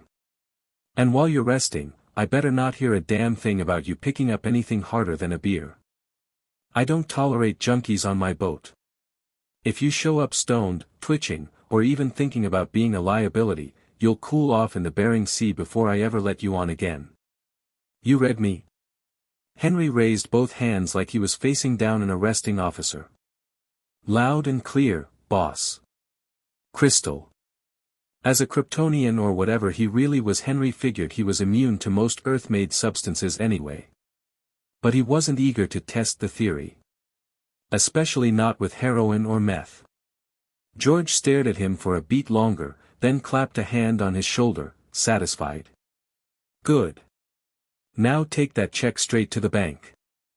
I've seen too many dumbasses lose their pay after passing out drunk, soaking it through, or getting it lifted by some barfly with fast hands." "Bank," Henry repeated, patting the pocket with the folded check. "Right. Is there a place I can cash it instead?" George paused. "You don't have a bank account?" Henry just shrugged. The captain didn't press further, but the way his face pinched said he'd seen this before. Too many nameless kids with no paperwork, no trail. Just trying to exist between the cracks of the system. "I'll get you help," George said. "I know a guy. He's a little rough around the edges, but he knows the ropes. He'll help you sort out the boring stuff: bank account, ID, whatever else you're missing. Name's Tom. I'll give him a call. You just wait in the office over there." "Appreciate it," Henry said sincerely. "Seriously." George nodded once, then handed Henry a cup of coffee on his way out. "It's sludge. But it'll wake you up." It did. The moment the bitter brew hit Henry's tongue, his enhanced senses went into full panic mode. It tasted like ash, salt, and despair. But it sure as hell knocked the fog off his brain like someone had jump-started his nervous system with a car battery. 10 minutes later, a dusty, light brown land yacht from a bygone era rolled up to the office, tires crunching on gravel. It didn't park so much as lurch to a stop just outside the waiting area. The passenger side window creaked down, and a raspy voice barked, "Hey, kid. You Henry?" Henry leaned forward. "Tom. In the flesh. And looking good, I might add. You see another man around here with this much swagger driving a museum piece?" Tom was colorful. Late 50s, maybe early 60s. Tan as a boot, hair a half-baked swirl of brown and silver, and sporting sunglasses that hadn't been fashionable since the Nixon era. Henry didn't hesitate. He opened the door and slid into the passenger seat. "You reek," Tom said immediately, nose wrinkling.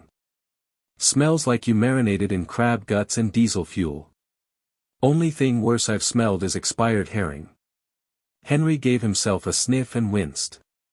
"In my defense, we lived in raincoats and oilskins for 5 days. The smell sort of soaks in." Tom groaned and rolled down his own window, despite the cold. Jesus wept. "First stop my place. You need a shower before I let you near a camera." "A camera? You want ID, right? Gotta look halfway human in the photo. Right now, you look like someone Homeland Security's already watching." Henry caught his reflection in the rearview mirror and couldn't argue. His hair was wild, his face scruffy, and the general vibe was vagabond in a wind tunnel. "All right," he said. "Fair point. But I don't have any clean clothes."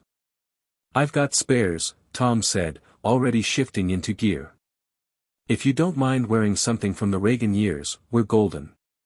If you want new clothes, we can swing by a store. Spare clothes are fine. I just need something not crusty." Tom snorted and peeled out of the lot. As they drove, Tom kept the conversation moving. "Here's the deal," he said. "I run a placement agency.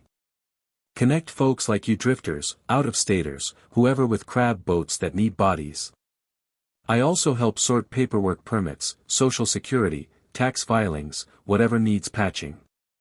Henry glanced at him. "So you're legit?" "Strictly legit. You won't catch me running fake IDs or laundering cash. George vouched for you, so I'm helping. But fair warning, this stuff isn't free. Filing fees, admin costs, you'll owe a little for the hassle. That cool? Fair's fair. Good man. And once it's done, you'll be able to walk into any bank, any hiring office, and not get tossed out the door.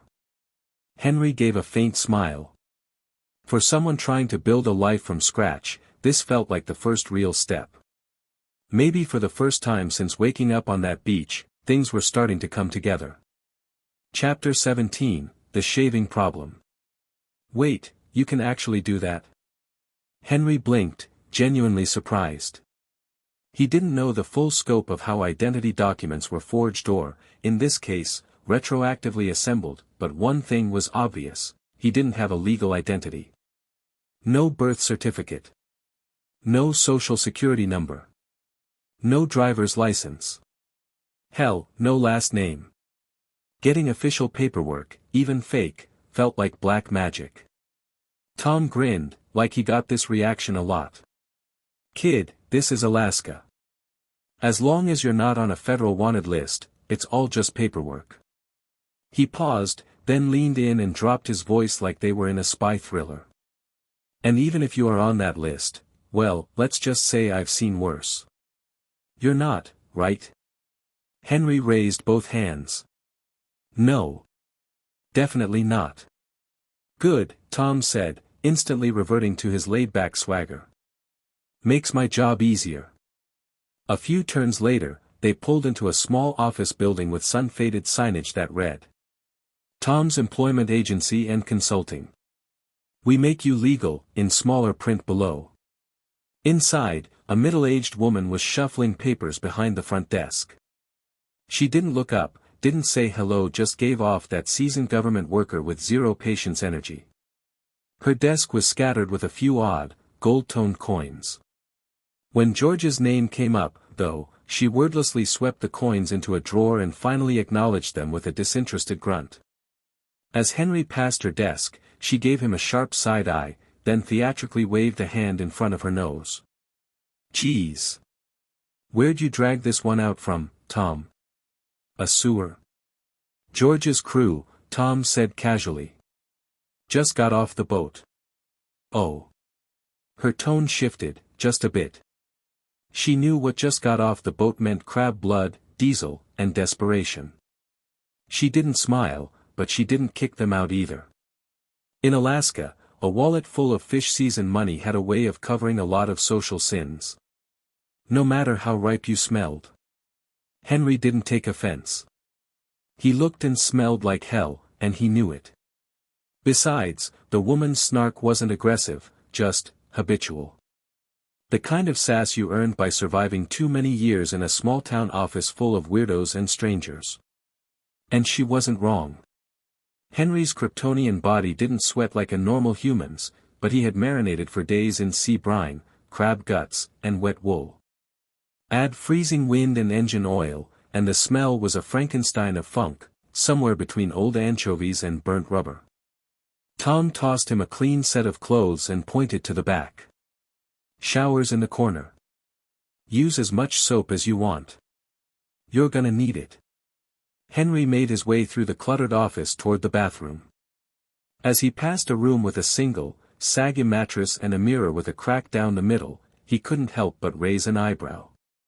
A bed in the office? Classy, Tom. He resisted the urge to comment, though his imagination painted a picture of Tom playing HR consultant by day and hopeful bachelor by night. Judging by the dust on the sheets, though, that bed hadn't seen action in a long time. The shower was small but hot, and Henry took full advantage.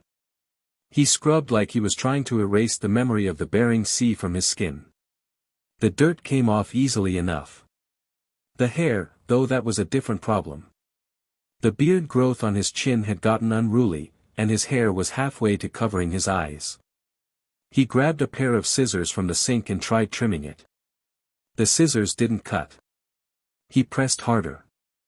Still nothing. Well. That confirmed it. His hair was just as invulnerable as the rest of him. Which meant.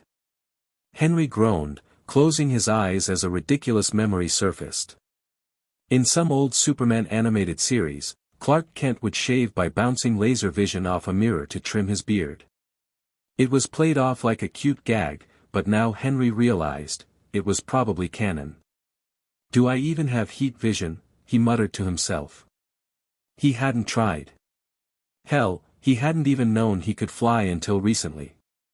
To play it safe, he raised his palm and aimed at his own hand. If it worked, at least he wouldn't burn a hole in Tom's office wall. He focused, narrowed his eyes, and nothing. He clenched like he was trying to pass a kidney stone. Still nothing. "I want to shoot heat vision," he muttered like a lunatic. Nada. Then he remembered something. In Smallville, young Clark Kent's first brush with heat vision came during an unexpected rush of hormones, specifically, while ogling a hot teacher. Henry sighed. "No way," he said to himself. "That can't be it. Still, for science." He closed his eyes and dredged up old, long-buried mental files, the kind filed away under "definitely clear your browser history." His superbrain helpfully replayed vivid scenes, complete with dialogue, music, and, for some godforsaken reason, video resolution metadata. A familiar tingle started to climb up his spine. Then his neck. Then. Wham! A sudden surge hit his eyes. He gasped and instinctively opened them, just in time to see a flash of red and feel a sudden sizzle in his palm. "Whoa!" he yelped, shaking his hand. It stung. Not badly, but it stung. The first real pain he'd felt since waking up on that beach. His palm had 2 faint scorch marks where the beam had hit. Henry stared at them, awed. He'd dunked his hand in boiling water before without flinching. This left a mark. It felt like flipping a switch. He could feel the power now waiting just behind his eyes, ready to surge again at will. All he had to do was think the right way, like flexing a mental muscle. So. Heat vision check. But now came the hard part. How the hell was he supposed to shave with it? Using heat vision on hair that was tougher than steel was one thing. But bouncing that same beam off a mirror at the perfect angle, without melting the mirror or your face was another. Superman made it look easy. But the more Henry thought about it, the more impossible it seemed. "Sure," he muttered, glaring at his reflection, "because that's realistic. Just point a laser cannon at your own face and hope for the best." He examined the cracked mirror in Tom's office bathroom and laughed. "Yeah. This'll definitely reflect a sun-powered death ray. No problem." It was official, physics in the Superman universe didn't make a damn lick of sense. If anyone ever tried to explain how laser vision plus cheap glass equals perfect shave, they deserved a Nobel Prize in fictional science. But hey, if Clark Kent could pull it off every morning, so could he. Eventually. Chapter 18, The Biofield. To avoid melting someone else's bathroom, Henry had no choice but to keep experimenting on himself. After some trial and error and a bit of low-stakes bodily harm, he finally started to understand how it all worked. The secret wasn't just his supercharged Kryptonian cells. It was something extra. A field. A biofield. If the sun altered his body, it didn't use all its energy just to make him strong and invulnerable. A chunk of that energy got stored throughout his body, right under the skin, wrapped around every cell like an invisible layer. That invisible sheath was the real reason his hair, his skin, even the stuff outside his body like beard stubble was so damn hard to cut. His indestructibility wasn't just tough tissue. It was this energy membrane. Once he learned how to control it, even a little, he could do things that felt downright magical. Like, say, shave using a laser beam. It sounded insane, but it worked. Henry focused his heat vision newly unlocked thanks to some extremely questionable mental imagery and bounced it off the cracked bathroom mirror. It ricocheted back at just the right angle, skimming the surface of his chin. He flinched, expecting third-degree burns. Instead, the laser seared off the stubble like a hot knife through wax, without even touching the skin. He checked the mirror. No red marks. No singeing. Just a smooth jawline. He grinned, amazed. The mirror should have shattered. The beam should have sliced him open. But it didn't. Because he didn't want it to. The field had responded. It shaped itself around his intent. It wasn't that he was burning hair, it was more like he was telling the energy what he wanted, and it made it happen. Honestly, it was freaking cool. But also terrifying. Because this wasn't just strength or speed. This was reality bending. Sure, it followed some kind of energy conversion rules. His battery drained a little when he used the laser vision, or when he focused the field to let certain things through, but still, it felt like he could will the universe to bend if he concentrated hard enough. And that wasn't even the scariest part. He raised a hand and snapped his fingers. Just for fun. A little flame sparked at his fingertips. Real fire, dancing like a lighter's flame between his thumb and forefinger. Magic? He wanted to laugh. The amount of energy it drained was enormous compared to heat vision. Just maintaining the flame for a few seconds siphoned thousands of times more from his internal reserves than burning off stubble ever had. Superman had never bothered with magic because, frankly, it was inefficient as hell. Why conjure fire when you could move at Mach 5 and cause enough friction to light a campfire with your bare hands? Trying to play wizard with solar energy was like fueling a nuclear reactor to toast a marshmallow. Possible? Sure. Worth it? Not remotely. Henry let the flame flicker out and shook his head. No wonder Superman never became Doctor Strange. Still, the fact that he could do it made his head spin. And it raised another question. Was he really a Kryptonian? Because there was another race that looked just like them. Daxamites. Descendants of Kryptonians who'd intermingled with other species. They also absorbed sunlight and had the same powers, but with one key difference. They were allergic to lead. Lead, as in everywhere on Earth lead. A Kryptonian might fear kryptonite. A Daxamite? A single bullet could put them in the morgue. Henry stared at his hand, which was still wrapped in a strip of damp cloth torn from his old shirt. The flesh underneath was healing, slowly knitting together with soft crackling sounds. It hurt, but not much. Pain, after the horrors of the research facility, was basically just background noise now. If he could survive human experimentation, he could survive a burned palm. Still, he didn't like not knowing. Kryptonian or Daxamite? What exactly had he been reborn as? Had he encountered lead recently? Paint, bullets, water pipes. No obvious reaction. But that didn't mean much. He'd have to find a way to test it carefully. Once he'd washed off the last of the salt and crab stink, and made himself presentable, minus the bandaged hand, Henry stepped out of the bathroom and into Tom's cluttered office. The old man was reclined at his desk, legs up, aviators still on, looking like a character who'd been cut from the Big Lebowski for being too sarcastic. The moment he saw Henry's bandaged hand, Tom opened his mouth, and then shut it again. A long pause. Then, with a glint in his eye and a voice thick with implication, he said. "Look, kid. I get it. You've got energy. You're young, full of hormones. You just spent a week at sea with nothing but smelly dudes and frozen seafood. Hell, if you need a little release, there's a strip club just outside of town. Real discreet. Clean-ish. You slip the right girl a few extra bills, she'll treat you like a king for a night." He pointed lazily at the bandage. "But come on, man. Don't go beating yourself bloody. Literally. That's not a private moment, that's masochism." Henry stared at him. Speechless.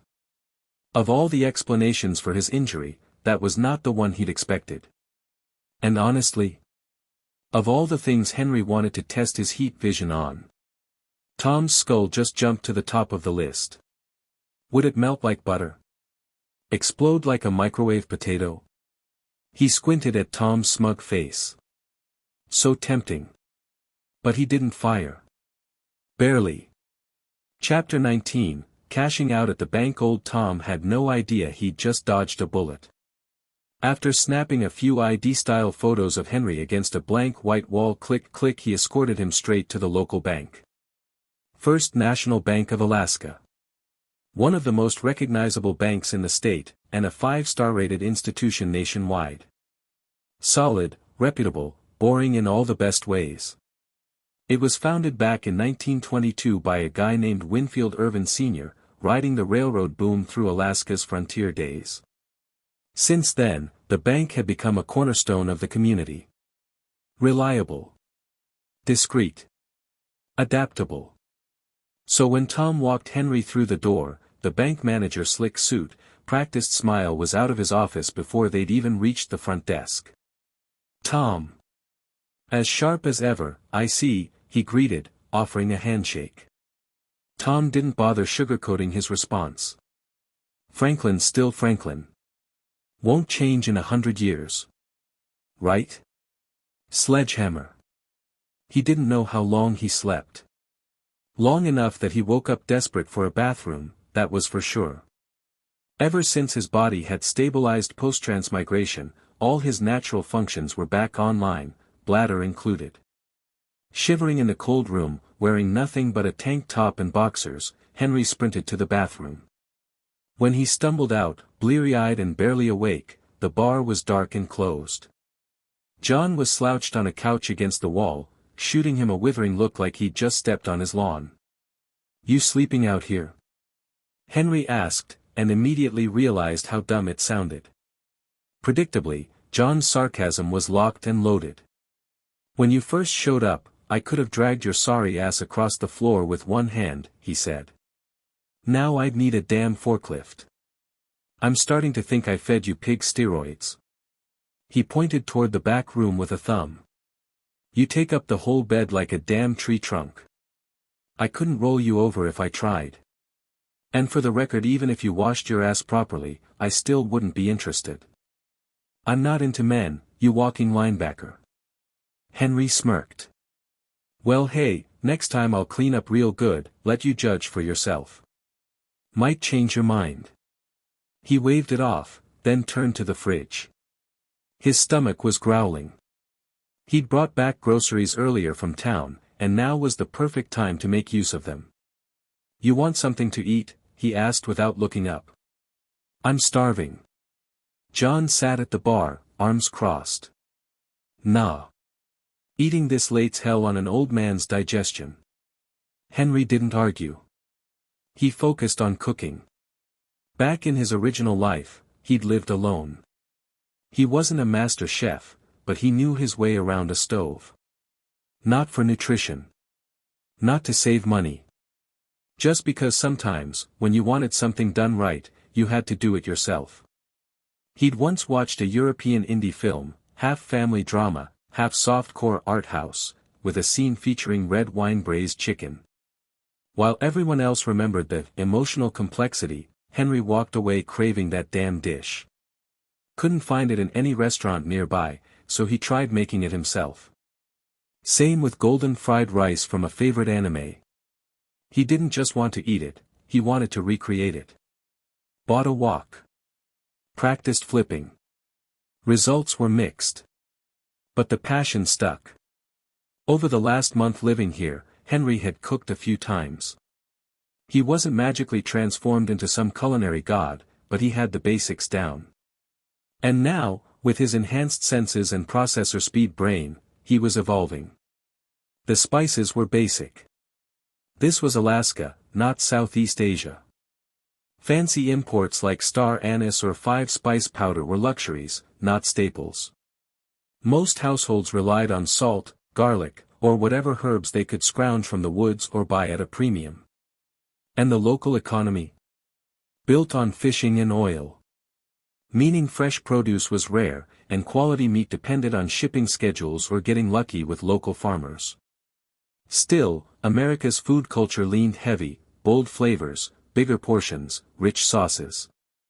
That gave him some wiggle room.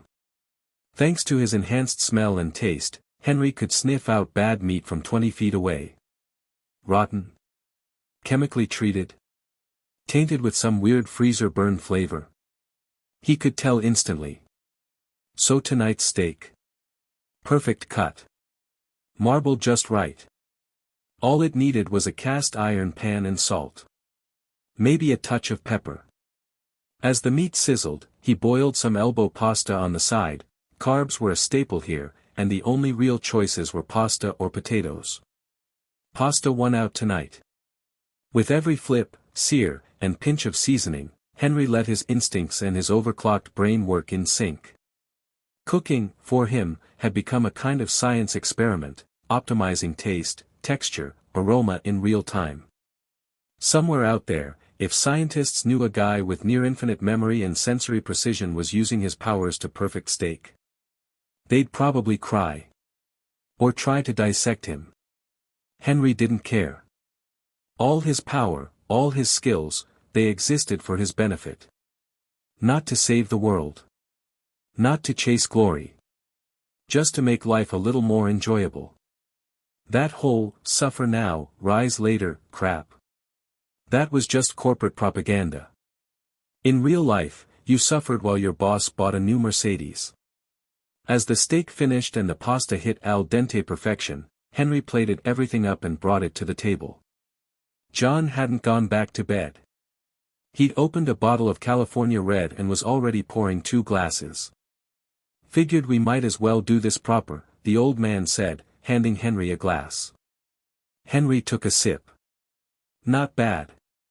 Smooth. Balanced. Cheap, but decent. John stared at the wall of framed photos and dusty medals behind the bar, the so-called wall of glory. His eyes softened a bit, glass in hand, as if the past were whispering just loud enough to hear. He didn't say anything Henry could make out. Just murmured to himself.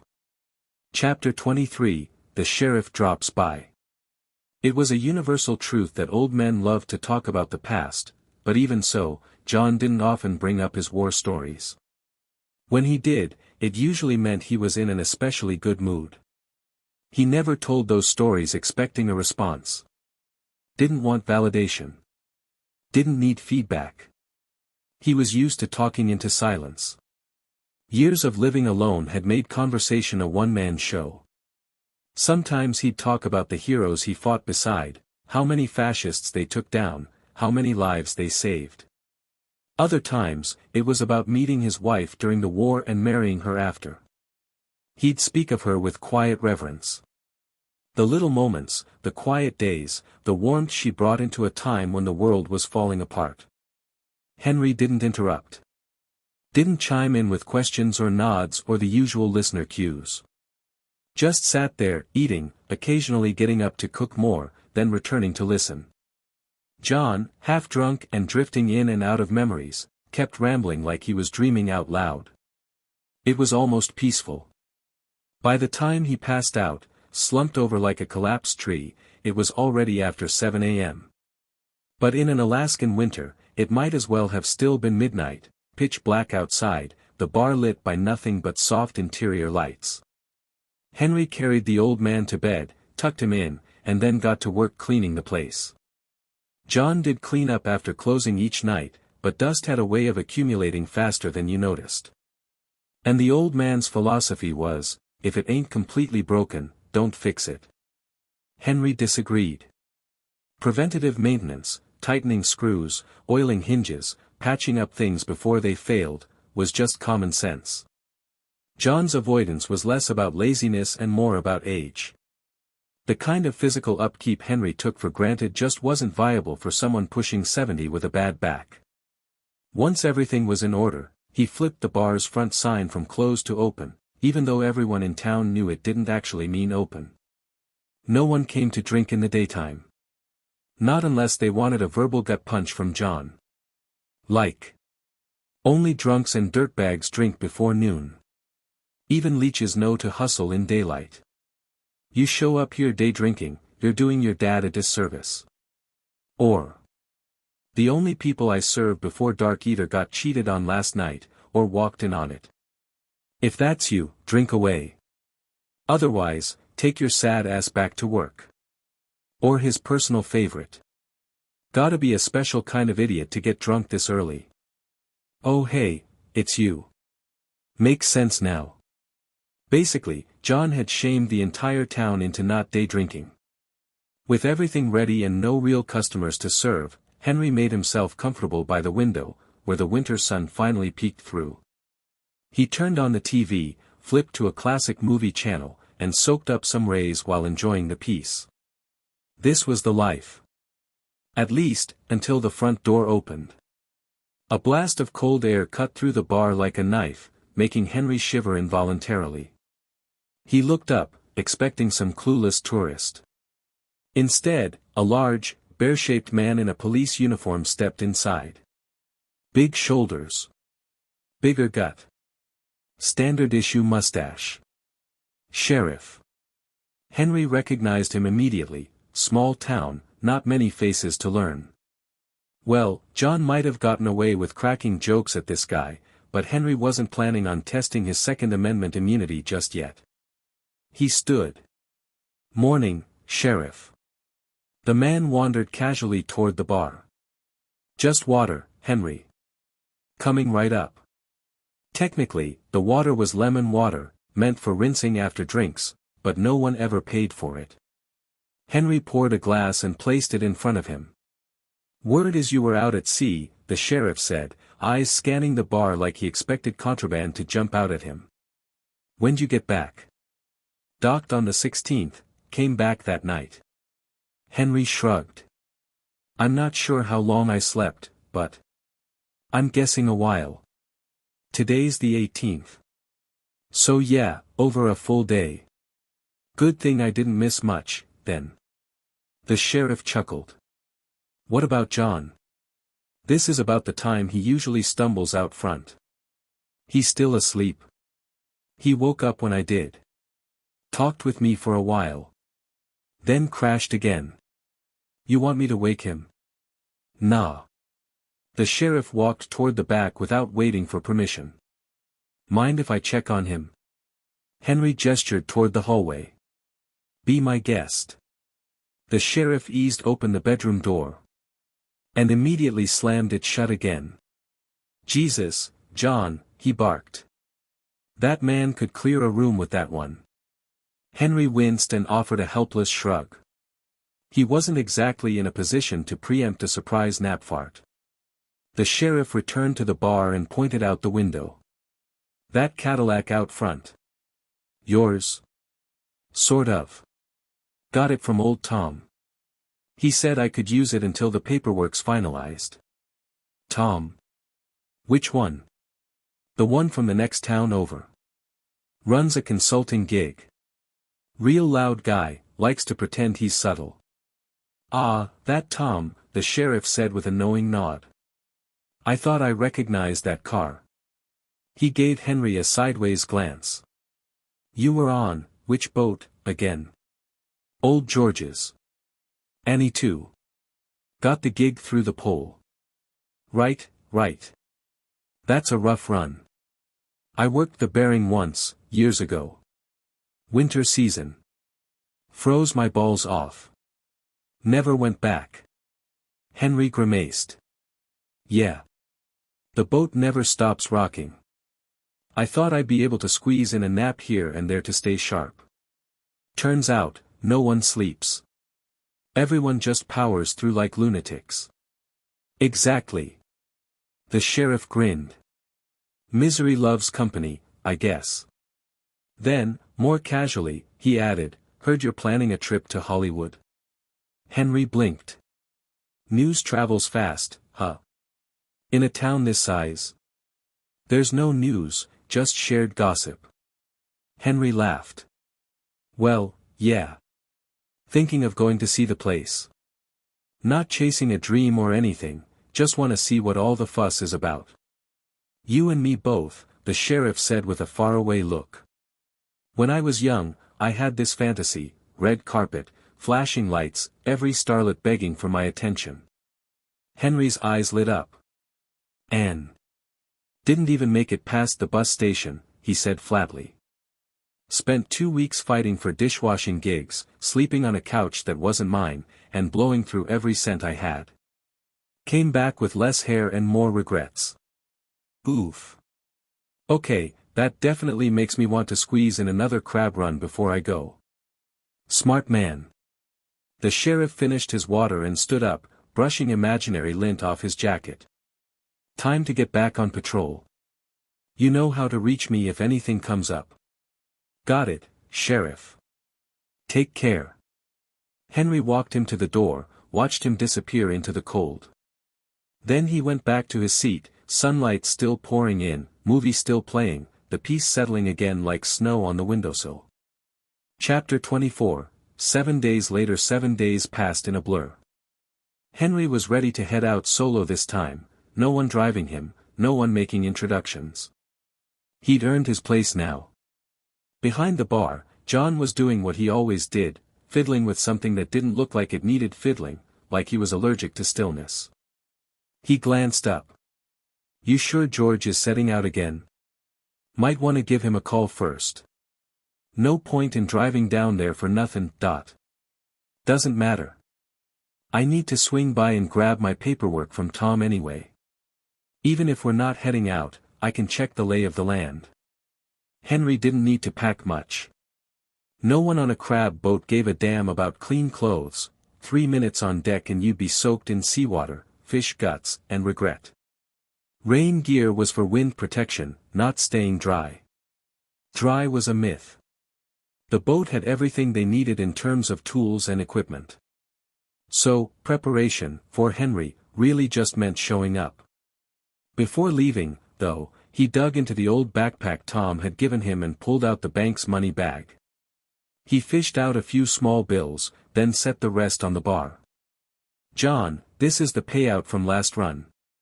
Stash it somewhere safe, will ya? If you need some, use it. John looked at the cash like it had personally offended him. Jesus, why the hell didn't you put this in a bank like a normal person? Last time you found me, I was butt naked and half frozen. You think I had an account? Or any papers? I'm grabbing those from Tom today. John grumbled. So put the damn money in the bank after you get your paperwork. I already cashed it, and they took a fee. Why would I hand it right back so they can charge me again when I want it later? You think I look that dumb? Let's not pretend you're some genius, sunshine. You can't even tell scotch from bourbon. Hey, first time tasting shit, how was I supposed to know that's what shit tastes like? John snorted. Keep your fish stink money. I don't want it. Yeah, well, it's king crab stink, expensive stink. What, you want me to bring it on the boat with me? Or leave it in the car so some bottom feeder from the docks can help himself? That got John to grunt in reluctant agreement. The southern dock town saw a flood of strangers every crab season. Not all of them were there to fish. Some were hustlers. Some were thieves. A few didn't even bother pretending and just flat out mugged people. Fine. Leave it by the register. I'll drop it in the safe later. Appreciate it, Henry said, shouldering his now empty bag and heading out the door. Late October in Alaska wasn't for the weak. Even with thermals and a heavy coat, the cold hit like a punch to the gut. The kind of weather that made your lungs contract and your balls hide. Not that Henry needed the layers. His physiology could handle extremes just fine. But there was no reason to broadcast how weird he was. Best to look normal, feel normal, even if normal felt like stuffing himself into a cotton oven mitt. Once on the road, Henry didn't bother with posted speed limits or defensive driving. He focused, fully locked in, super senses dialed into the road ahead. No traffic, no cops, no surprises. The Cadillac DeVille, an old '65 model, was ancient by any standard. But Tom had taken care of it like a jealous lover. No major wrecks, no lazy fixes. It ran smooth, even with ice patches along the shoulder. 2-lane blacktop stretched ahead like a promise, and Henry kept the needle around 100 kilometers per hour without breaking a sweat. The tires gripped like claws, and the engine purred its approval. 2 hours later, faster than last time, he rolled into the southern fishing town that served as the seasonal launch pad. First stop, the docks. If the boat was leaving soon, he'd let Tom know to hold the paperwork until they got back. If not, he'd swing by Tom's office and pick it up in person. Outside the dockmaster's station, a loose crowd of familiar faces loitered, fishermen, deckhands, and George himself. The mutant deckhand Henry had saved on the last run was there, too, along with a few others. But one crewmate was conspicuously missing. In his place stood someone new, someone massive. The guy had to be pushing 7 feet, easily over 400 pounds. A walking brick wall. Mutant, for sure. His arms were absurdly out of proportion, thicker than his legs, practically hanging past his knees. No sleeves, just raw skin exposed to the cold, like it didn't bother him at all. Henry could feel the attention shift as he walked up. He was the last to arrive, technically, but still 10 minutes early. George didn't seem to care. The old captain stood and addressed the group. "All right, couple quick things," he said, voice loud and gravelly. "First, got a ping from the Annie 21. They're behind schedule, slow on the hull. Docking in 2 days." No one groaned. Everyone nodded. They were used to delays. "So we meet here, same time, 2 days from now. Once they unload, we hop on, do gear checks, restock, get ready. Any problems?" Murmurs of "Nope, all good," and "Roger that" passed through the group. "Second," George continued, "we've got a new greenhorn. Big guy's strong, saw him lift a full crab pot by himself. He's not the sharpest knife in the drawer, so keep an eye on him." The usual chorus of lazy welcomes followed. "Hey, welcome aboard.